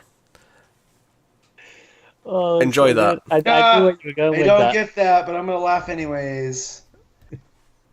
And that's out of sync again. We did it. We knocked him out of sync. He's unhappy. Yeah. All right. So can I mention some of the art things that I had Yeah. in this? Oh, go on. Yeah, I was going to move on, but yeah, if you got more. Just quickly. One of the problems is during one of the early fight sequence, she's using the lasso, and it looks so weird. Like it's all bent and it's twisted in points. And it's like it's not this smooth thing like we normally see. And I didn't get it. It just looked wrong. I don't know. Yeah. And then I mentioned the boots, but the two things I really liked. One was the page where she's reading the letter, and you have all the Hercules exploits going on in the background. I thought that looked great. And the other one is right at the end, just before the last page, where she's flying with all the birds. Yeah, our face looks weird on that page though. Yes, It does. It does. But I like the image as a whole. Yeah, no, the whole's fine. It's very majestic. Just her face kind of. That was earlier on when I was saying the suit looks good and some stuff, but the face doesn't. That was the one I was thinking of, where the suit looks great. You know, it's flowing and it's just the material looks good, colors are great, but then her face just has this weird kind of like, you know, it's sort of her chin's kind of out, so it's looking up at her sort of neck, and the where the mouth and the eyes are looking just kind of feels a little bit static and lifeless. It's just it really bothered me with the lasso as well, though. Like, why is it? We've always seen it as this, like, you know, it's perfect. It doesn't bend and it coils really nicely, whereas this, it just kind of looks like a mess. All right, that'll take us on to The Flash number 32. Joshua Williamson writing, Christian Duce on art. This is the second part of the current arc. Sorry, the first part of this arc. Sorry, I'm thinking of another book. This is the start of the Iron Heights thing. Yep. So, you know, good fun. Admittedly, it's worth mentioning that the next issue is part of the first part of the next metal crossover we're starting at the end of the month. So the actual next, because this is technically titled as a one shot before it goes to the actual arc afterwards. Yeah, but it's one of those irritating ones, isn't it? Where it's the first I issue. feel like this could have been planned a bit better. It's the first issue. It's in the trade. This will be the first part of the trade because it just is. Yeah, but it feels like this could have been a different issue, unrelated, and then we got this after the break. Yes. Yeah. So what this breaks down into kind of two chunks basically. First chunk, Barry and Wally. That's new Wally out, and Wally's trying to like sort of help him sort of contain the negative Speed Force. Barry mentions that when he's running with other speedsters. This is something we learned in the first arc back at the start of the run, is that when two speedsters are running together, the speed forces kind of connect and They sync up. Yeah, they sync up, and because of that, Wally being around is helping him keep his negative speed force sort of side at bay, and so they're stopping jewel thieves and Wally's cracking some puns. But we see things that aren't quite okay. Like they're good when they're on the job, but as soon as they turn into like regular people again, it gets kind of awkward. Barry feels he wants to ask about Iris, but he can't. He feels awkward about it. And it's kind of setting up where they are. But of course, the main bulk of this issue is Barry and Kristen are now working on Iron Heights, and they go out there. And what I'm liking, I think I'm going to like about this arc, is the idea that we're setting up that a lot of the rogues are going to be a supporting cast because they're all kind of constantly in the prison. We see August is still there. He's fighting Heatwave, and Captain Cold's around. His sister's there. Tar Pit's there. There's a ton of them. Murmur's there, which that was always a... I kind of want to... I'd love a Flash history course of all these Wally villains, how they interacted with Barry, because we haven't gotten that since Barry's been back. Yeah, that's true. It's kind of the only Flash, because, Wally West is back, but, like, what were his exploits? Like, was he ever Flash? Were these his villains? I don't know. I'd like to know these things, but, yeah. I like seeing a lot of those John's era villains pop in. No, that's cool. Yeah. So I like that. Obviously, a lot of it's this debate about how he treats how Wolf treats the prisoners. He basically is like, he doesn't believe in redemption or rehabilitation. He's just like, no, we're here to punish them. We intervene only when things are getting far too out of hand. Otherwise, we let them beat the shit out of each other. There's all these things. Their new office is basically a prison cell, which Kristen, of course, is delighted about. She is not cool with this. She is not a happy camper. She is so passive-aggressively rageful towards Barry. It's great. It has the nice setup as well, where he's like, at least we're here. And he's like, well, at least we're not in a cell. And then, yeah. Oh, dear. They're in the cell. Oh, dear. So they set up that stuff, and I think the one notable thing, other than all the fun villain stuff, August, of course, recognises Barry. That's why he actually ends up losing his fight. But also the fact that... So we have that dynamic going forward, that, Captain Cold wants to know, why does August know Barry? But we also have Barry's attitude feels a little bit off, where he kind of agrees with Wolf that maybe these people don't deserve a chance at rehabilitating. They deserve to just be punished. I wonder if that's some negative Speed Force kind of influence. Yeah. But again, it's kind of like the people at Arkham. Like, maybe y'all need better locks, because I get Arkham's an asylum, not a prison, but like, once you get the rotating door, maybe you guys got to rethink how you do things. Well, that's why they've got the new security. Wolf mentions that they've got new security, and Barry's like, this place used to have a higher turnover rate than Arkham did. Yeah. I mean, I don't know. This whole thing with Barry being like this, it kind of plays into this whole... Like, it's probably from the negative Speed Force stuff, but I'm kind of over all of this whole dark Barry stuff. I'm bored of it. I want Barry to be Barry. I think we'll probably get there relatively soon. I don't think it's going to be dragged out too much longer. I hope not, because I feel like I've had it a bit too long at this point now. I think I was okay with it in this issue because it was legitimately just kind of this one point. Like the rest of the issue, he felt pretty Barry-like. It was just... Yeah. See, that's why it stuck out even more, though. It made it more notable to me, because it was like, I thought we were kind of over it. I thought he was getting back under control, and then we have this. We're not over it until he's got his regular suit back. That's when we know he's over it. I know. That bright light. And we know that's coming because in Metal, he's got the regular suit. So. You could use that as evidence. So before we get to the ending, though, obviously we'll set that up because I think it's connected. Because Copperhead apparently been running a crime organisation in Central City, and the reason why she's been sort of going unnoticed is because she's deliberately not using super-powered villains. She's not drawing the attention of the Flash. She's working completely underground. And she's pissed at her henchman for using Black Spider at the start of the book, which got the Flash's attention. But the reason that she's really pissed, though, is that there's a secret other criminal boss who's taking over the city, and she doesn't know who it is, and it's really upsetting her. So she kicks the guy in a pit of snakes, and we get a close-up panel of a snake bite, which, eek. Gross. Yeah, gross. But of course, I think it's connected to the ending because I've got a funny feeling this rival crime boss is actually who shows up at the end and reveals herself to Barry, and that is Mina from the first arc.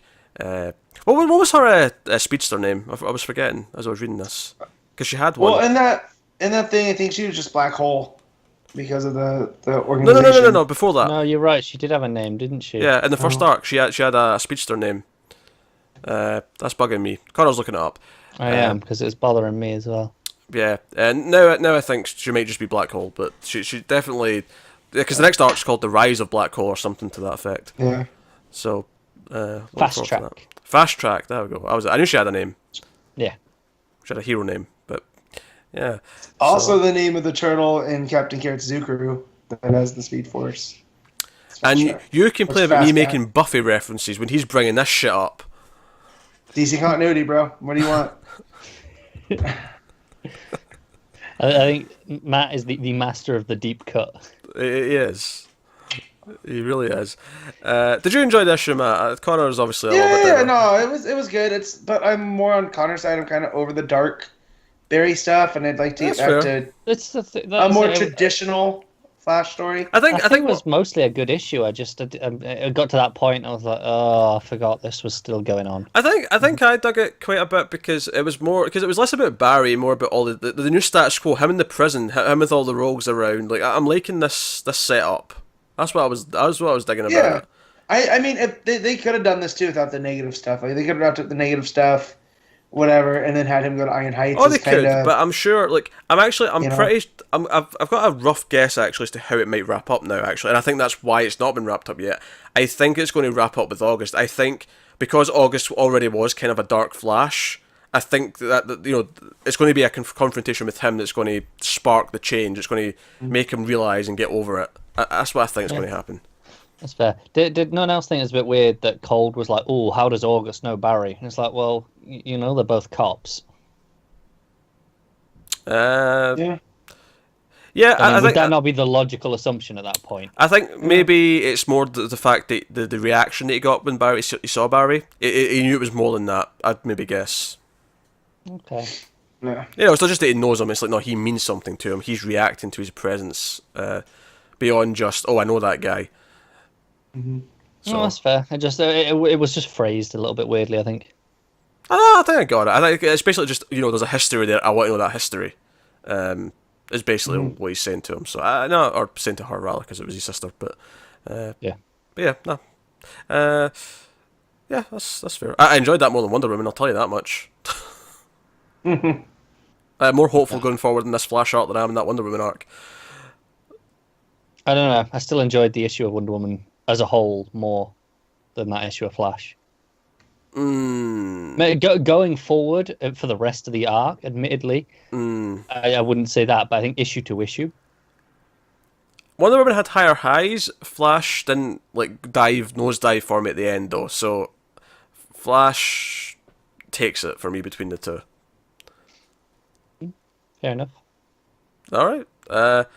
That'll take us on to Mr. Miracle number 3. Tom King writing, Mitch Gerads on art. So are you ready for some dark emotion and depression? Because, geez, the Christmas story. I mean, there was me thinking that nothing was ever going to top the dead dad Santa story from Gremlins, but here we go. We get a new one from old Granny Goodness. I kind of knew where that was going, just the fact that Granny was saying it, but I didn't know it was going to go to that place. Oh, it was super dark. Yeah, so Scott's telling this story to Big Barda, and she's not even listening, she's asleep. But he's getting this off his chest. He's like, it's 9-panel grid, he's like in bed, and he's just kind of... And it's actually, he's saying it over... basically, Orion is insisting that they go and dig up Granny Goodness and decapitate her because he wants her head on display. Kind of like a savage. Like, he's like going full dictator here. Here's my thing with Orion. I'm not that familiar with him before, but if I'm just judging off of Mr. Miracle, this dude is not okay. Yeah, I've never seen him as that much of a dick because his whole thing was, he always fought his nature of being from Apocalypse, and he overcame it to become a son of New Genesis. I think that's a plot point though, and we'll get to that later. I think there's a reason for that. But I'm just saying, like, if I'm an Orion fan going into this, I'm kind of upset because holy crap! In this issue, the stuff that he does, like, Yeah, it's brutal. He's pretty dark. But as this is happening, as we're getting these, it's like 3 or 4 pages of just like this constant digging in, picking up the body, then cutting off the head with like a saw or something, whatever it is. But he's telling this story that Granny Goodness used to always tell him at Christmas about this kid. What country was it? Netherlands. When it was Nazi occupied, and how this kid was in class, and I can't remember what this was story the teacher was talking about, but it was about needing a place to hide, and I was talking about that's right, it was about the Bible, it was the nativity. Yes, Christmas. Christmas, yeah, that's right. I just blanked, okay, but he was talking about how they needed a place to stay, and the teacher mentioned they were Jewish, and he's like, oh, they could stay in my basement, and they're like, wait a minute, why is he saying that? It's because his family was hiding some Jewish people in his basement. So, they showed up at the house, they shot the father, the wife and children, including him, all went to camps over time. And then it was only a few years later where he eventually went to a gas chamber. Alright? And that's already like super dark. Like, shooting the parents in front of him, dark. Going to the gas chamber, dark. And then the final little capper on it, he didn't even die from the gas. He died under the pile of other bodies as he was trying to get out. Can we point out at the time of this, he is 7? He is 7, yes. On top of all that, he is 7. And then at the end, Granny Goodness would say, Merry Christmas. I was not prepared for this story. This is the start of the book. This was the first 3 or 4 pages. I'm like, Jesus, what? It was talking about Jesus, but Jesus. And on top of this story is them digging up Granny Goodness and decapitating her.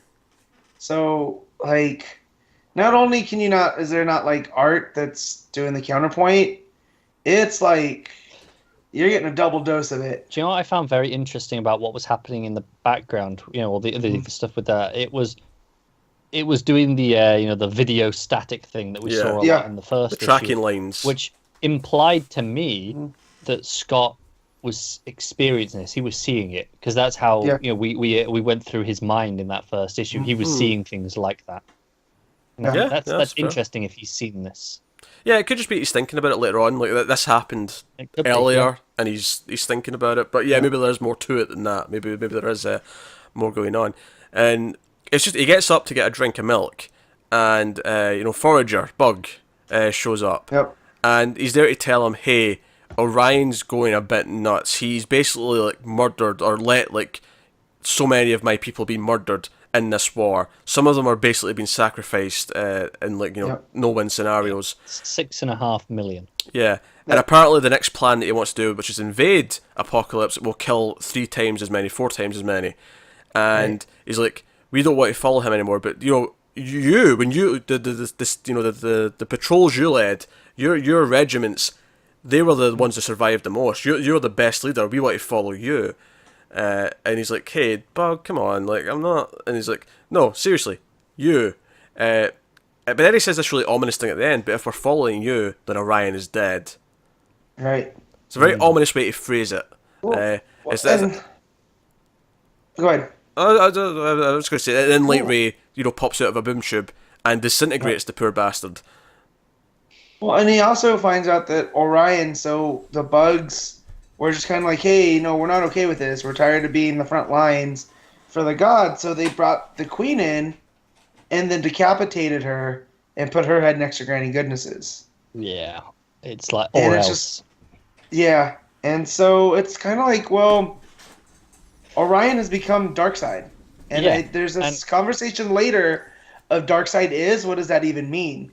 And he goes back to bed, and what I thought was very interesting that you bring that up is that when he goes back to bed, it's the first time he hugs Big Barda, because before he was just kind of lying next to her, but he actually he hugs into her, spoons essentially, and says "love you," and it's like 2 panels later is the first time, it's the one and only time this issue we get that all black panel that says Darkseid is, and it's almost like the moment he goes for comfort, the moment he's like, oh, I want to feel better about life, I want to feel better that things aren't all bad, he goes to hug Big Barda. And then that's what it's still there. Darkseid is. And something I thought that was really telling from Light Ray is that he says that the Bug was instructed specifically not to go and speak to Scott. So Orion's afraid of Scott.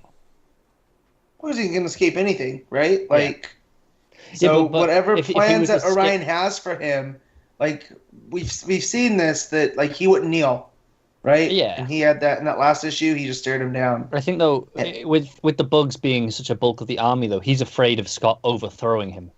Right. Yeah, and he has a thing the next day. He obviously lying in bed after Darkseid is. He actually says Darkseid is. People say that, but what does it even mean? Is it nothing? People just think it sounds cool. It sounds cool. And that seems like a really big meta commentary on the first issue, where it's like, did he put that in just because it sounds cool, and it'll get people's attention. And but in doing that though, it can mean anything. Like going forward, because 3 issues into this now, this is definitely a story about depression and how it affects your life. Yeah, and I all think the stuff that it brings with but it. More specifically, Matt, though, I think just to hit the theme of this character is the feeling of trapped. That feeling of trapped that comes with depression. Because he's an escape artist. He's trying to escape. That's kind of the whole thing. And so we keep getting talked about the paranoid pill. Like there's this, we don't know whose the captions are coming from. It's like this grand narrator, and we keep going to there. So, like Pete just said, he's trapped by this depression. That's what Darkseid is.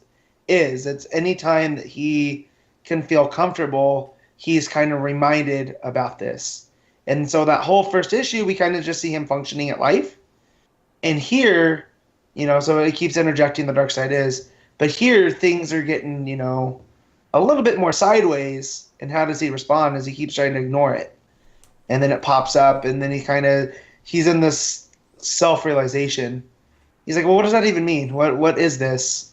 And he kind of just goes on, and we see him do this death trap that he gets out of, and then is having dinner or lunch on the street, at this little sidewalk cafe with Barda. And I thought that scene was a lot of fun. Yeah, the scene with Barda, because again, they have this kind of touching little moment where they hold hands, but then he pulls his hand away, and he's like, this isn't about me, what I did to myself. It's like he's not really sure. He's kind of confused about it, and it comes up in the next scene when he goes to see Orion, and he demands to talk to him, and Orion just wants to see him one-on-one, doesn't want anyone else there. Yeah. He's like, hey, Highfella told me this, and obviously we know Barda mentioned that Darkseid had the anti-life equation. He's like, I think it's in us. I think it's in me, and it might be in you too. Which is maybe going back to that. Maybe that's why Orion's acting the way he is. If he's been, because there's like one of my favorite panels of the whole book here is when it's like he says this for the first time, and it goes to Orion, and you see his reflection in the glass. He's looking out the window. Yeah, I love that you see it's the negative as well. Yeah, because obviously that plays into anti-life being the negative. Yeah, it's really cool, and I like the idea because obviously we started this book with a really dark, a suicide attempt, and it's like, what if that is to do with the anti-life equation? What if it is in them, and that's what is causing him to do this, and that's what makes him feel trapped? It's an interesting idea, and that's the entire last scene where he tries to tell him this. He tries to tell him they need to do something, and Orion just beats the shit out of him. Yep. Yeah. Just stomps in his face repeatedly. It's really violent, and then he just says, "Have you ever seen the face of God?" He pulls off his helmet, his mask, and he says, "This is the face of it." And it just says that repeatedly, the last page, until the narrator comes in. It's stuck on a little bit of a loop, isn't it? Yeah, and it goes to the bad video effect with the tracking lines and stuff. It's almost like, you almost think that he maybe just said it once, but then Scott in his head is just replaying it. I think that's exactly what it is. It's on an old videotape where when you played it too many times, it would deteriorate. Yep. That's what this looks like. He's playing that moment so much, and it gets worse every time he plays it. And it's just ruining the image. I love that. The young folk, because it's actually feasible at this point that we have maybe 18-year-olds who have never looked at a VHS tape and are watching, listening to this show, and they're like, "Oh, I'm glad you explained that because we have never touched that." I can also, when I read that, I could feel the hum that you got when you put in the VHS. So they're doing a really good job at that. There's also another line where Scott's picking himself up, or he's laying there, and Orion's like, "Look at me, brother," and he's just like, "You're not my brother," and it's they got swapped, and even through all the darkness, Scott has risen up and become this person, and whereas Orion basically got treated the best way, and he's become this monster. Yeah, and I think this whole idea of the darkness inside and fighting the back, I think that's the point of the lunch scene where the girl comes up and is like, "Hey, you're Mr. Miracle. Can I get a photo? Oh, and you too. I love Big Bird." It's like it's showing, despite all this darkness, they are contributing something good to the world. Like this girl is delighted to see them, and they pose for this little photo with her. It's actually like. It's very I like it a lot. Yeah, there's very few times where I'll see what looks like a panel that's an Instagram post in a comic book and smile about it. But I genuinely felt like, no, like they actually do put good things into the world, but they're dealing with such darkness inside them to fight through it. And I think that's where the whole idea that this book is about fighting depression. It's about fighting mental illness. That metaphor, that analogy really strikes through. It's like you do contribute really to the world. Perfect for it. Yeah, because he's the master escape artist. Plus, but he's having trouble. He's wearing a Batman shirt, so he's just gonna because Batman is way through. Well, I just feel it's Tom King connecting his two books. That's just that. But also that's another character that you can use that with. I mean, as much as I love Superman, if you want to talk about someone rising up from the depths of depression, I mean that's Batman, and he motivating himself. So that again goes in line. But yeah, through all of this, it's Scott Free is like kind of that perfect character to touch on these, because he is fighting a war, and people that are going through depression, they need to know that people have their back like Barda has Scott's. Like no matter what we see in this, she's always right there for him. Yeah, and you make people smile. That's what it boils down to. That scene is that he makes this girl smile, and that he contributes something. And I think so that's the analogy. That's the meta kind of message that's going on, the subtext. But I think the actual text, just the idea of the evils within, and like the idea of Darkseid is like within them, and if that's the anti-life equation, if it's not, whatever. But like you can't ever completely purge it, but you can learn to deal with it. It's the feeling of dread that it's evoking. I think I said this in one of the last issues, that it's very cosmic horror, Lovecraftian almost. This feeling of dread where it's coming for you. Something interesting. I've just been looking at. The dark side is the black panel. There's the only one in this issue. Same last issue. Unless I'm miscounting, it is dead center. Like to the panel, it is the center of the issue. It is at the center of everything. Well, it was only one last issue. I feel like it was later in the book last issue though, so I don't know if that... It was later in the book last issue, but here it was like it feels like no. Darkseid is it's at the center of everything. This blackness is what he is on the inside. Yeah. That's pretty cool. I like that a lot. That's astute, Connor. It's easy to count when they're to the panel. It's so easy to count when it's all in 9-panel grids. Every page is the same layout. I can't credit the user here, because it was just sort of a tweet I saw randomly some point in the week, and it was just the way it was phrased was really interesting to me. They were asking Tom King if eventually the book would break away from the 9-panel grid, and the way they phrased it was, when he breaks out of the comic, and I went, huh.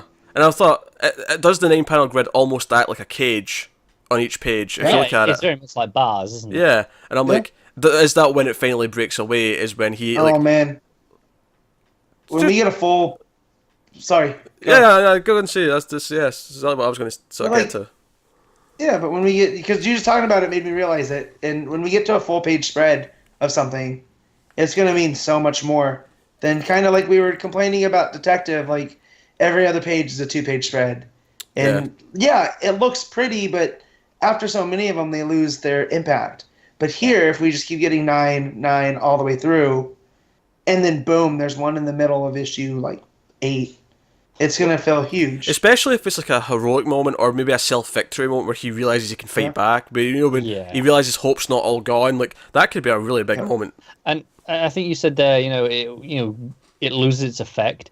I don't think this does, because it has a purpose. We see the purpose of this 9-panel grid, whereas the double-page spreads just feel like they're for big spectacle, and they kind of lose it a little bit. Also, even if this whole idea of breaking out the comic is nothing, if that's vapor, I think just the 9-panel grid. One, it's a very simple layout that works. It doesn't feel flashy, so it doesn't feel like you're using a gimmick.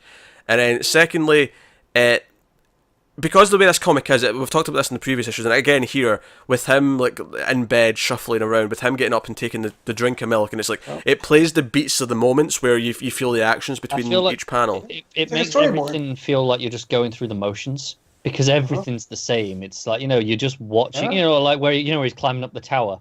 It's just back and forth like on either side of the ladder, and that's it. It's just that for a page.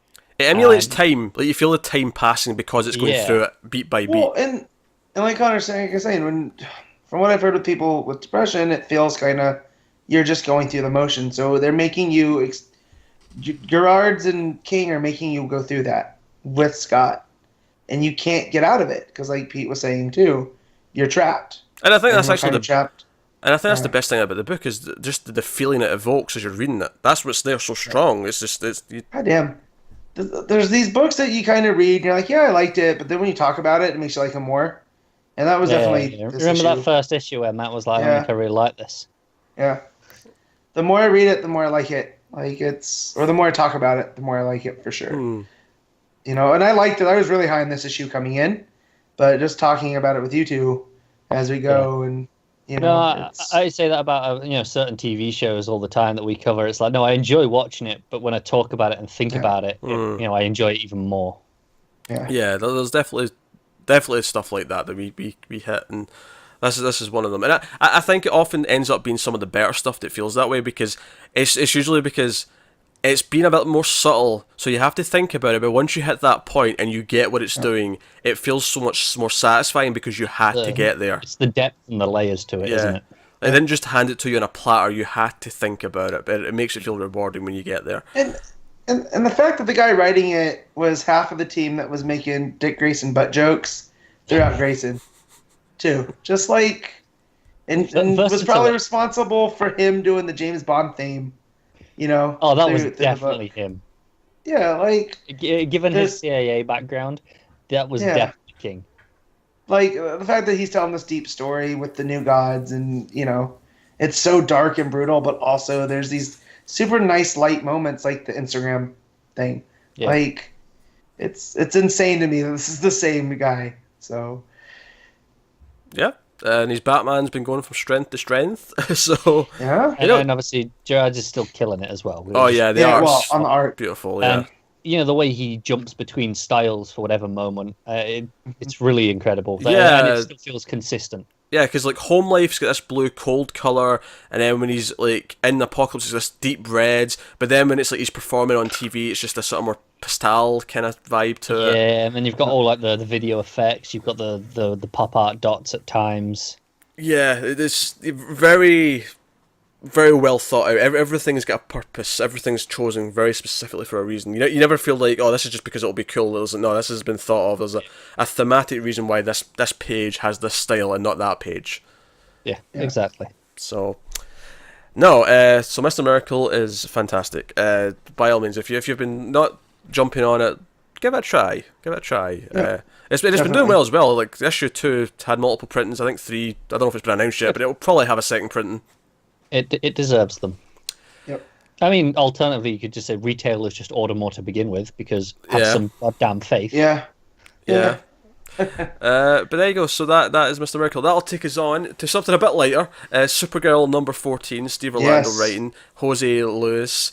Matt sounds very excited by this. Now the plot of this issue is it's kind of a winner. It's like before the next arc. Supergirl is still like overpowered from the gun thing that Emerald Empress shot her with. Or was it? No, it wasn't her. It was Selena, wasn't it? That was Selena that did the actual shooting. Emerald Empress, it was her plan. So same. Just go along with it. Same difference. But because of that, and she's with Superman at the start, and there's a little joke about her getting a cat. By the way, that needs to happen. Get a cat. I'm all for this plan. Strakey, hello.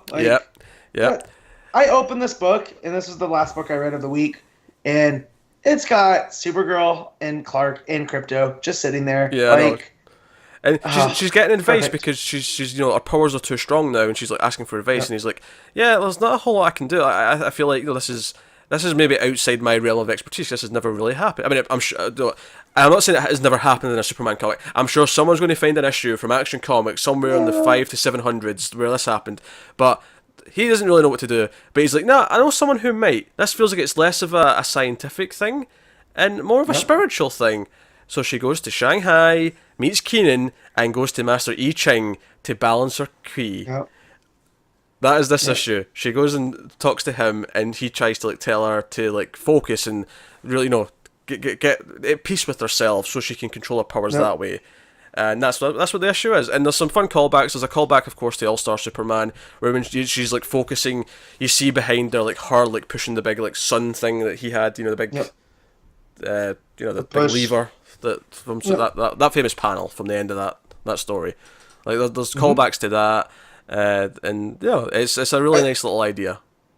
And I like how I Ching breaks down the Kryptonian symbol on her. The S.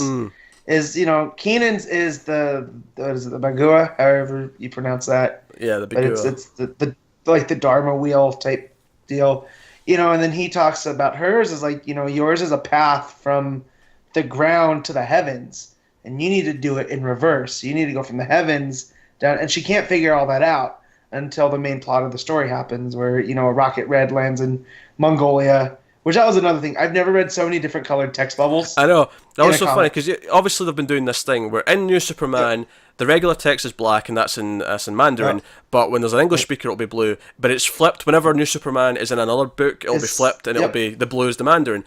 Then this... Sorry. Pardon me. Oh, he's allergic to talking about different languages. So then this Mongolian shows up, and he's got like orange text, and then what was the fourth colour for the Russian?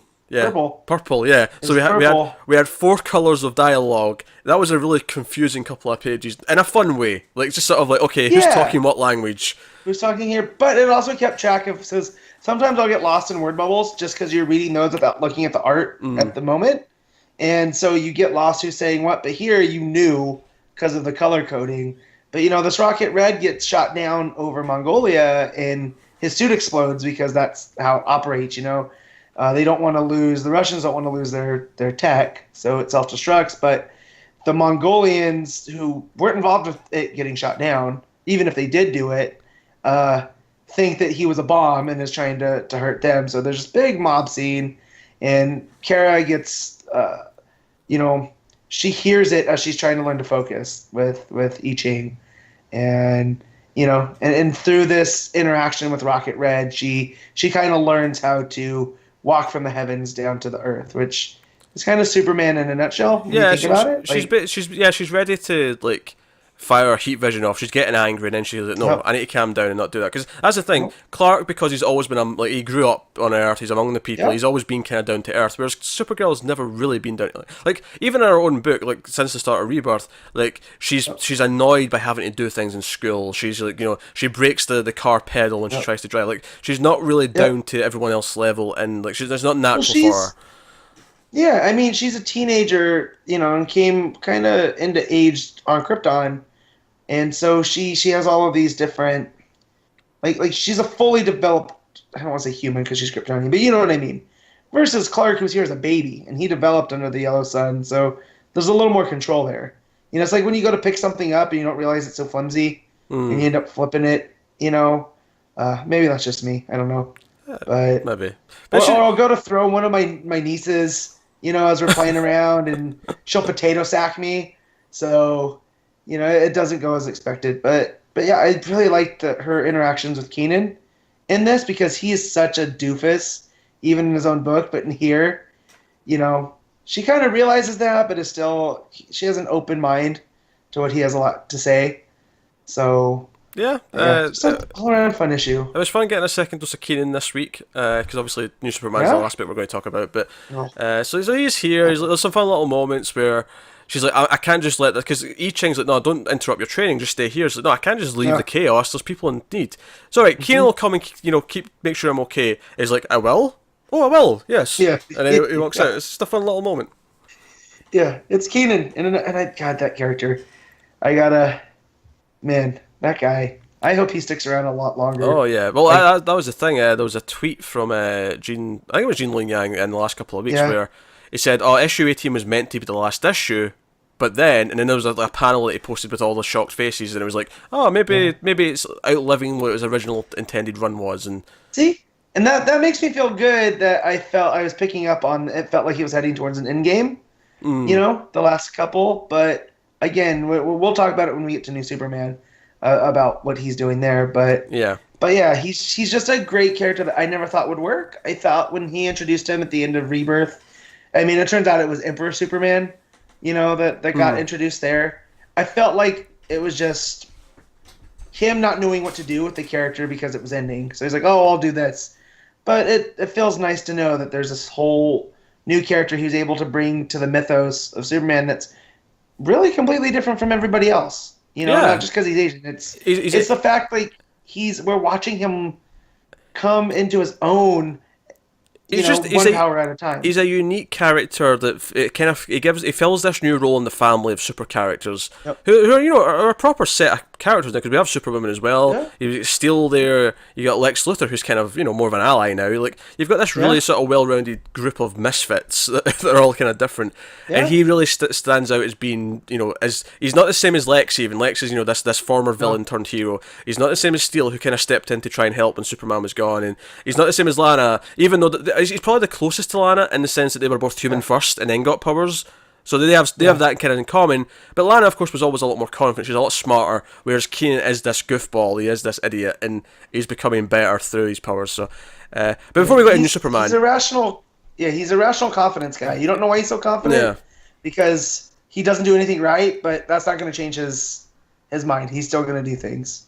So before we go into New Superman, though, just to cover the ending of this Supergirl issue, because it sets up where it's going next. She gets back to National City, and Kat's like, Kara, get in here, and like her and Ben come in, and they're like, right, well, after all this, the city's split in Supergirl after all these recent events. Half the city are not trusting her, including me. I'm not happy she keep these secrets from me.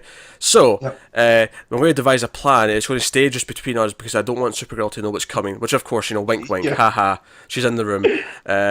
Cat. So yeah, so Kat's going to launch some sort of campaign against her next issue. So we'll see how that plays out. Which I'm kind of excited about, because it's not. I mean, I'm sure there might be an actual villain that'll pop up, but I like the idea of just having like a sort of Kat's the antagonist. There's not actually a villain to punch for, the main plot of the issue.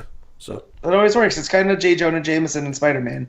Like it's that type of vibe. And also, towards the end, there's these scenes of her, like, I don't know if she's meditating, but just focusing, and she's just washed out in the light.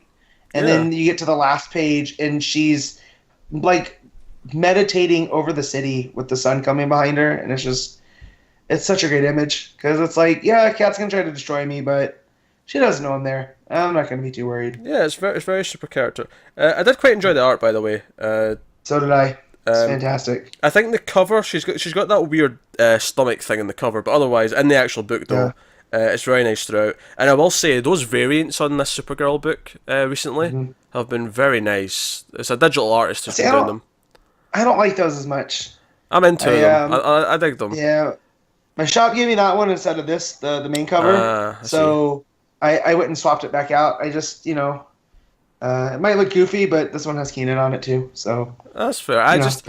Maybe it's more of an acquired taste, because it is a very different stick. It's a different technique, but I'm into it. To each their own.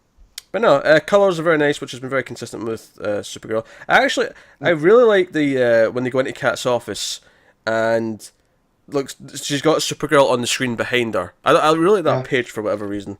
There's something just very fascinating about she's staring at her right there with the glasses on, but behind her there's a giant image of her with the blonde hair, and it just doesn't. Well, and it's that thing is she's right in front of you. You just don't want to see it. Yeah.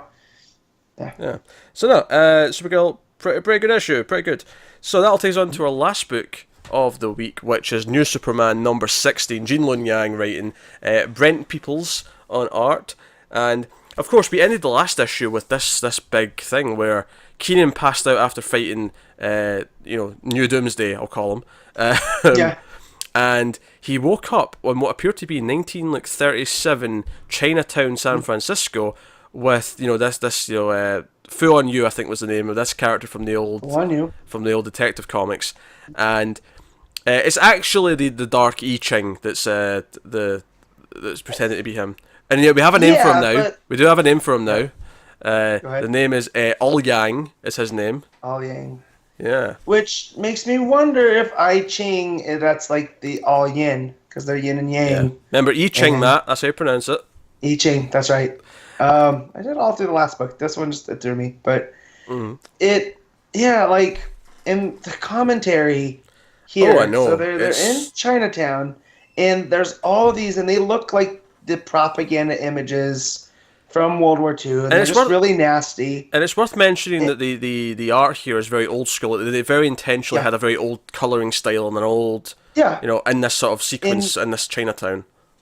Yeah, and so you see, Keenan, he's like, what are those little goblins? And in comes this, strapping white guy, and he's coming in and just starts beating on these creatures.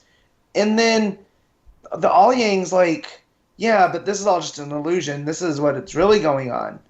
And it's Slam Bradley just beating the mess out of these Chinese people living in Chinatown. Yeah, and that's how deep the commentary is, though, is that Keenan's like, what are these goblins? What are these creatures? Yeah, punch those awful-looking things. And then he realises, and it's kind of this weird, it's a very meta thing, because this is how, back in those propaganda days, like, this is how they draw Asian people. And it's super racist. And it's like, when he realises what they actually are, he steps in and, like, takes on this Slam Bradley character.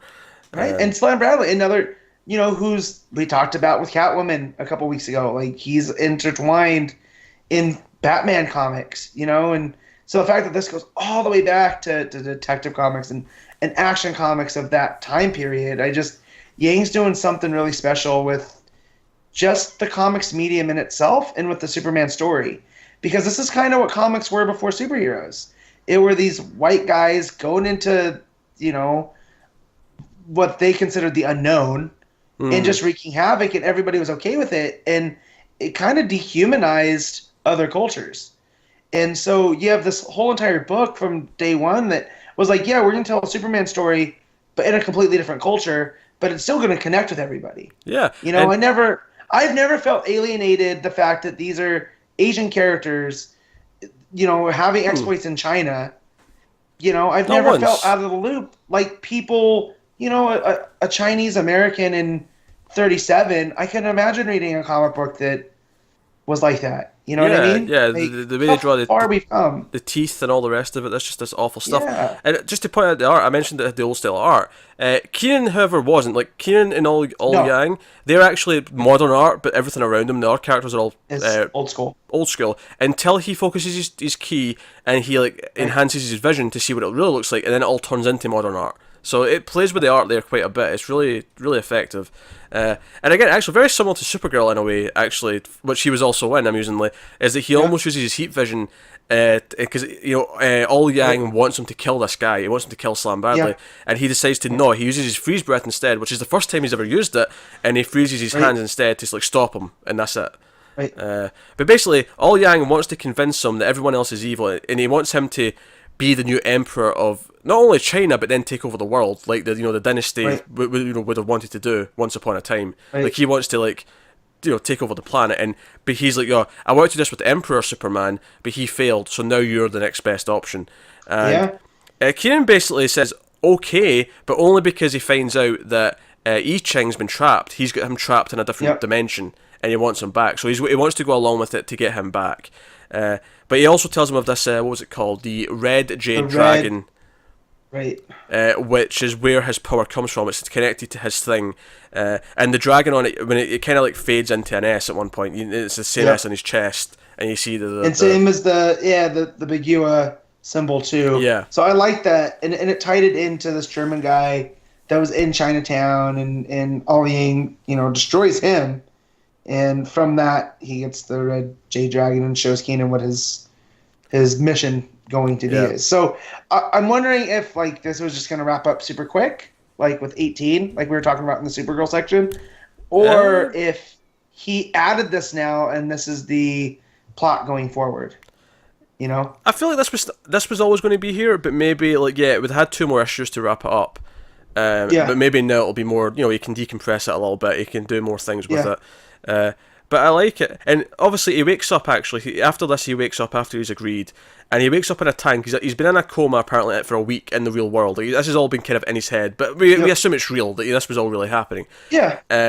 But I loved it when he wakes up, because this is kind of his death and rebirth after fighting Doomsday. He's in a black suit with a yellow, version of his logo on the chest. It's a really nice callback to like what it's kind of doing. And Ming Ming's happy to see him. The Justice League of China are happy to see him. They're all quite happy. They mentioned that the Suicide Squad ran off, and the criminals are on the crab, all the rest of it. So he goes to see his mother, and she's happy to see him, but then she's not happy that he's going to go off and try and do anything. He's like, so she actually knocks him out and locks him in a cage, locks him in a cell. But immediately later that same night, Banksy and Delane and Avery all show up. The Justice League show up and break him out. Right, we've got let's go and do stuff. We picked up a signal that implied your thing might be in Metropolis. Let's go there. And it's just, do you know what I like about this? Is it really felt over the last arc where they got into the building, they were working together. It really felt like they bonded as a team. So them coming to break him out, them jailbreaking him out to help him get his thing so that they can rescue I Ching. It really feels like it's earned the friendship. It's earned this team vibe. Because they still make fun of each other. Banksy, I'm sure, still going to take the piss out of him repeatedly and vice versa. But this was really fun. And then the big ending is that they're flying in the what was it he calls it, the BUV, the Bat Utility Vehicle.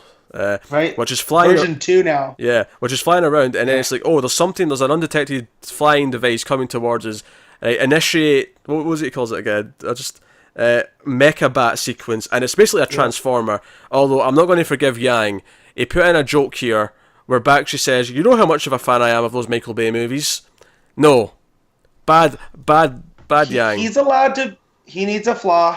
We all like we all like Baishi. So he's allowed to have a flaw of liking Michael Bay movies. Bad Yang. Especially the Transformers. Yeah. It does look cool though. I like that it is basically a Transformer. It just is.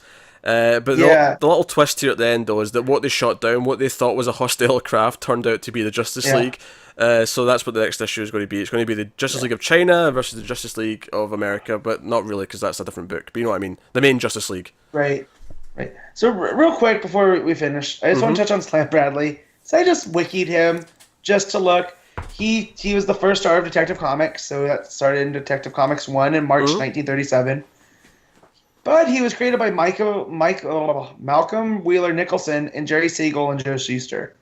So the fact, and the cover, man, of the first Detective Comics is terrible. It's basically the scene that we just saw play out with Keenan. So the fact Yang's doing all this homework on top of it, and I feel more people need to read this.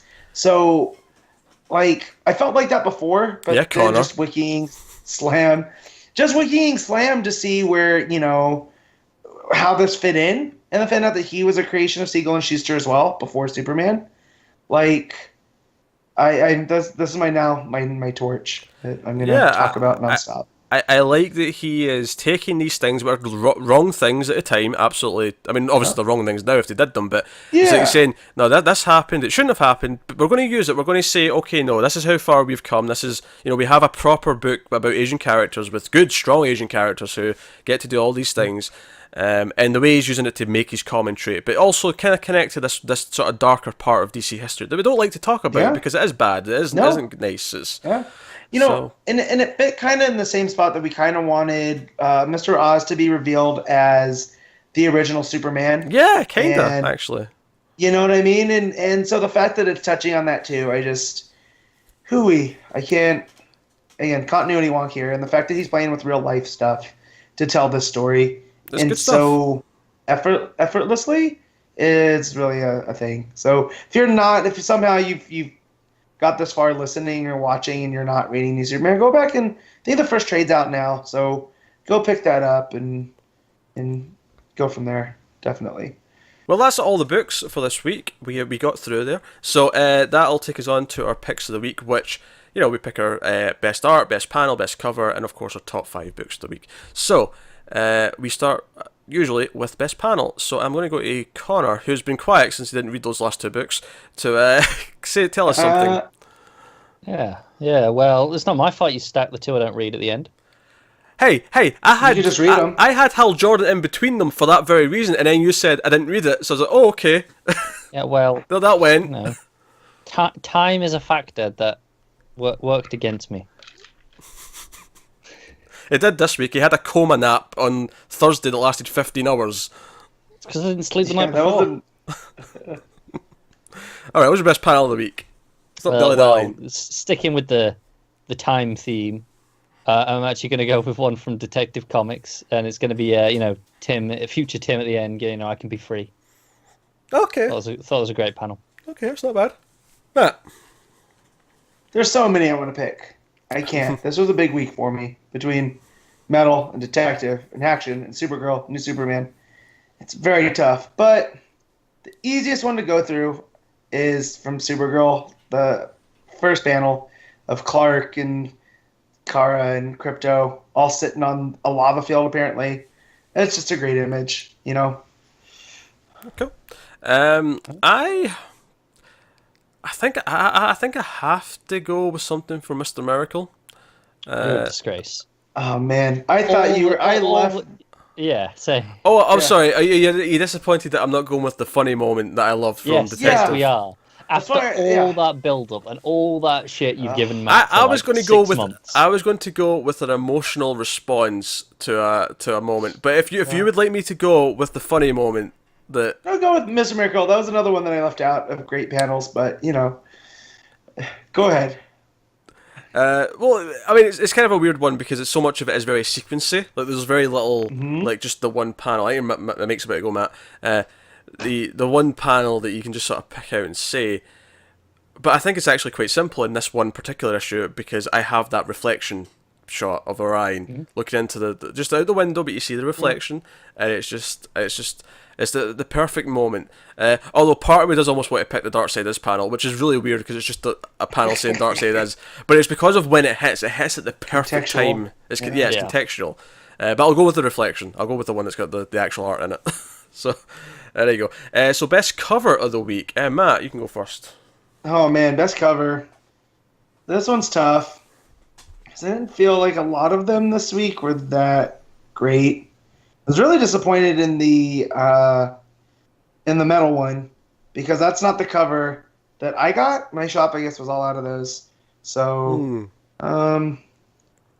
shoot. I guess I'm gonna go with. Let's go with Mr. Miracle. I like that image of Orion with his. You can't see his face. But his helmet's off, so it looks pretty cool. Yeah, I think I'm going to agree with that. There's not a lot of them that are standing out typically to me this week. So Mr. Miracle gets my vote for best cover too. I mean, I think that's a good cover, very good cover. But I think I'm actually going to give it to Action Comics. I think the split between the two of them, I think it's just a really nice symmetrical image. Yeah, the two of who? Just to make it clear for people if they've not seen the cover. If you've not seen the cover, who is watching this and isn't reading Action Comics? Well, okay, maybe they've not seen the cover. But still, they may not remember the more cover. Importantly, if they're not reading Action Comics, then I don't want to spoil anything. But they may not remember the cover though. They may have read it, they just can't remember what the cover so is. the cover it's a split image of Superman and Jor-El, or Kal and Jor-El. All right. Hey, I was being nice for anyone who skipped past that section for spoilers. Okay, but it's just it's the cover Connor, though. It's a cover. I know. We're not giving it. There's not like a spoiler on the cover, man. I mean, just if they've not been up to date with Action in general. Oh, sure, but I feel like that's on them. Yeah, I think you have to accept maybe if the covers are coming out. Like if you're going to you have to skip this section too, I suppose. If just for cover things, we're not going to spoil what's in the books at this point, but yeah. Well, maybe in the panels we kind of do, but that's a bit whatever. At this point, you know what to expect. Okay, so did I pick one? I did. Okay, so that case we're on to best art of the week. So I hate to be boring and obvious, but you know what? Mr. Miracle still takes it. It is super atmospheric. It's super meaningful and impactful. Different styles, all of it. We've said it. We've talking about it before. It wins. Man. Yeah.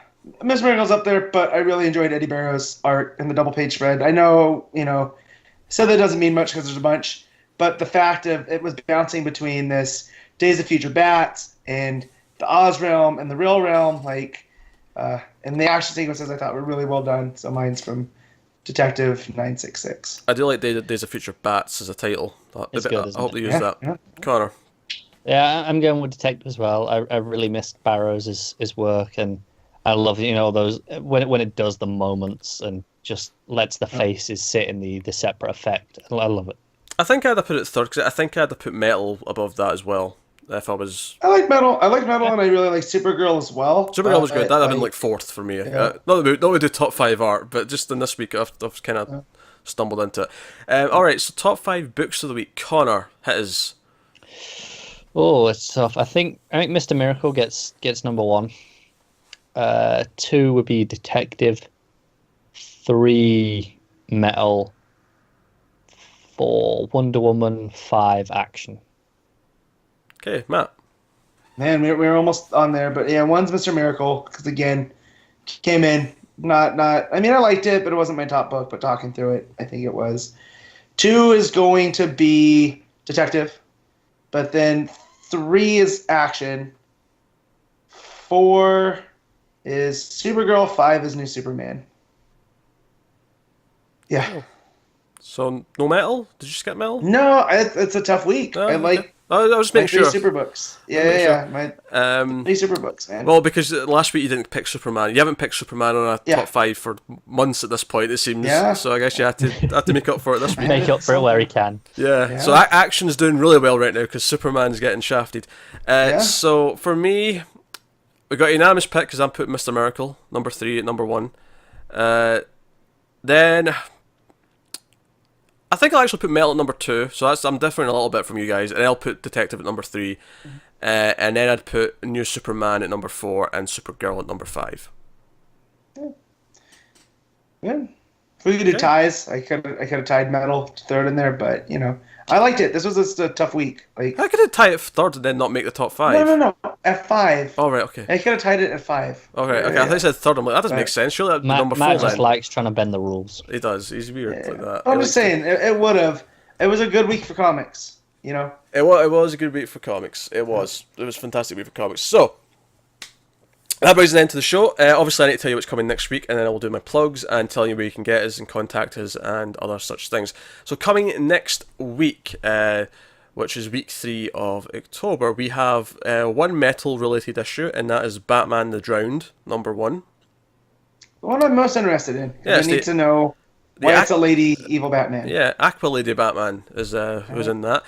Speaking of Aqua, we have Aquaman, number 29. We have Batman, number 33. We have Batwoman, number 8. Green Lantern's 33. Is that the first Celia issue? First Celia. Fantastic. Yep, called Work Release. Nightwing 31. We have Superman 33. Super Sons number 9, and we have Titans number 16. And then we're not covering them, but we do have also next week, if you are into them, is Harley Quinn number 30, Justice League 31, and Trinity number 14, which actually reminds me of a bit of news that I just completely forgot about. Yeah, I was just the same. Yeah, as soon as I read Harley Quinn, I was like, oh yeah, the creators are, or not the creators, but the creators, but you know what I mean. Not the creators of Harley Quinn, the but creative team. The creative team, yes, of Harley Quinn is leaving. The married couple. Oh, yes. Palmiotti and. Yeah, Palmieri and Connor are leaving. I think it's getting replaced by Frank Thierry. Yeah, you also missed Green Arrow, 33, out this week. Did I? Yeah, you skipped over and went to Lanterns. Oh, that's just missing on my list for some reason. That's weird. Oh, no, wait. Is this the first month it's not double shipping, though? It's on previews. It's fair enough. coming up. Fair enough. I'll type it in. So you're right. You're just a goddamn disgrace. And I think Palmiotti is also, we talked about it on the Booster Flintstones. They had the backup of the Jetsons. Jetsons book's officially coming from Jimmy Palmiotti. Yeah. I mean, I know we only had one metal book this week, but it was big because it was the main book. Next week's going to be weird only having one, but the week after that, we actually go back to having a crossover as well as the one-shots at the same time, so we'll go back to a week of metal stuff, so that'll be fun. But there you go, so that's what's coming next week, so look forward to all that stuff. You can, of course, let us know what you thought of this week's books in the comments below. Get us on Twitter at DC Comics Podcast. So that's cool stuff. If you want to support the channel, or support the podcast more specifically, you can do that at patreon.com/MailedFuzzTV. You get the monthly bonus episode from me and Connor. This month's episode is going to be Batman The Long Halloween, which is coming later in the month because we're sort of timing it for closer to Halloween. We wanted to get as close to Halloween as we could. Yeah, exactly. The first 2 episodes are from the last 2 months, so you can check those out. And of course you get to vote in week 5 sort of when we do a trade or graphic novel for those, so there'll be one of those in November, so that's coming up, so fun stuff there if you want to do that, especially since YouTube's messing about with us now with videos not being suitable for advertising. So that was a whole dilemma this week. I know, the adpocalypse. I was livid earlier this week. It's just down in the principle. Yes, and we can't be like Mr. Miracle and just escape away from it. No. Yeah, it's annoying. But yeah, so go check out that stuff if you want to like help us out. But otherwise, yeah, you can get me on Twitter at Wibble89. Matt, where can you get you? At Matt of Steel 57. Connor, if for some reason they want to get you. Hey, I tweet lots of amazing things at ConnorRyan94. I'm struggling to remember what the last thing I tweeted was. Yeah. No, I know what it was. I was tweeting about Lost Dogs, the Jeff Lemire book. It's incredible. I read it this week. Did it make you cry? Yeah, it's get there. All right. All right. Well, I guess that kind of wraps us up. Unless I'm forgetting something, but I don't think I am. So that is us. So thank you once again for watching or listening. We always appreciate it. And yeah, so always remember, never get lost in the Speed Force. And porgs suck. Connor Kent.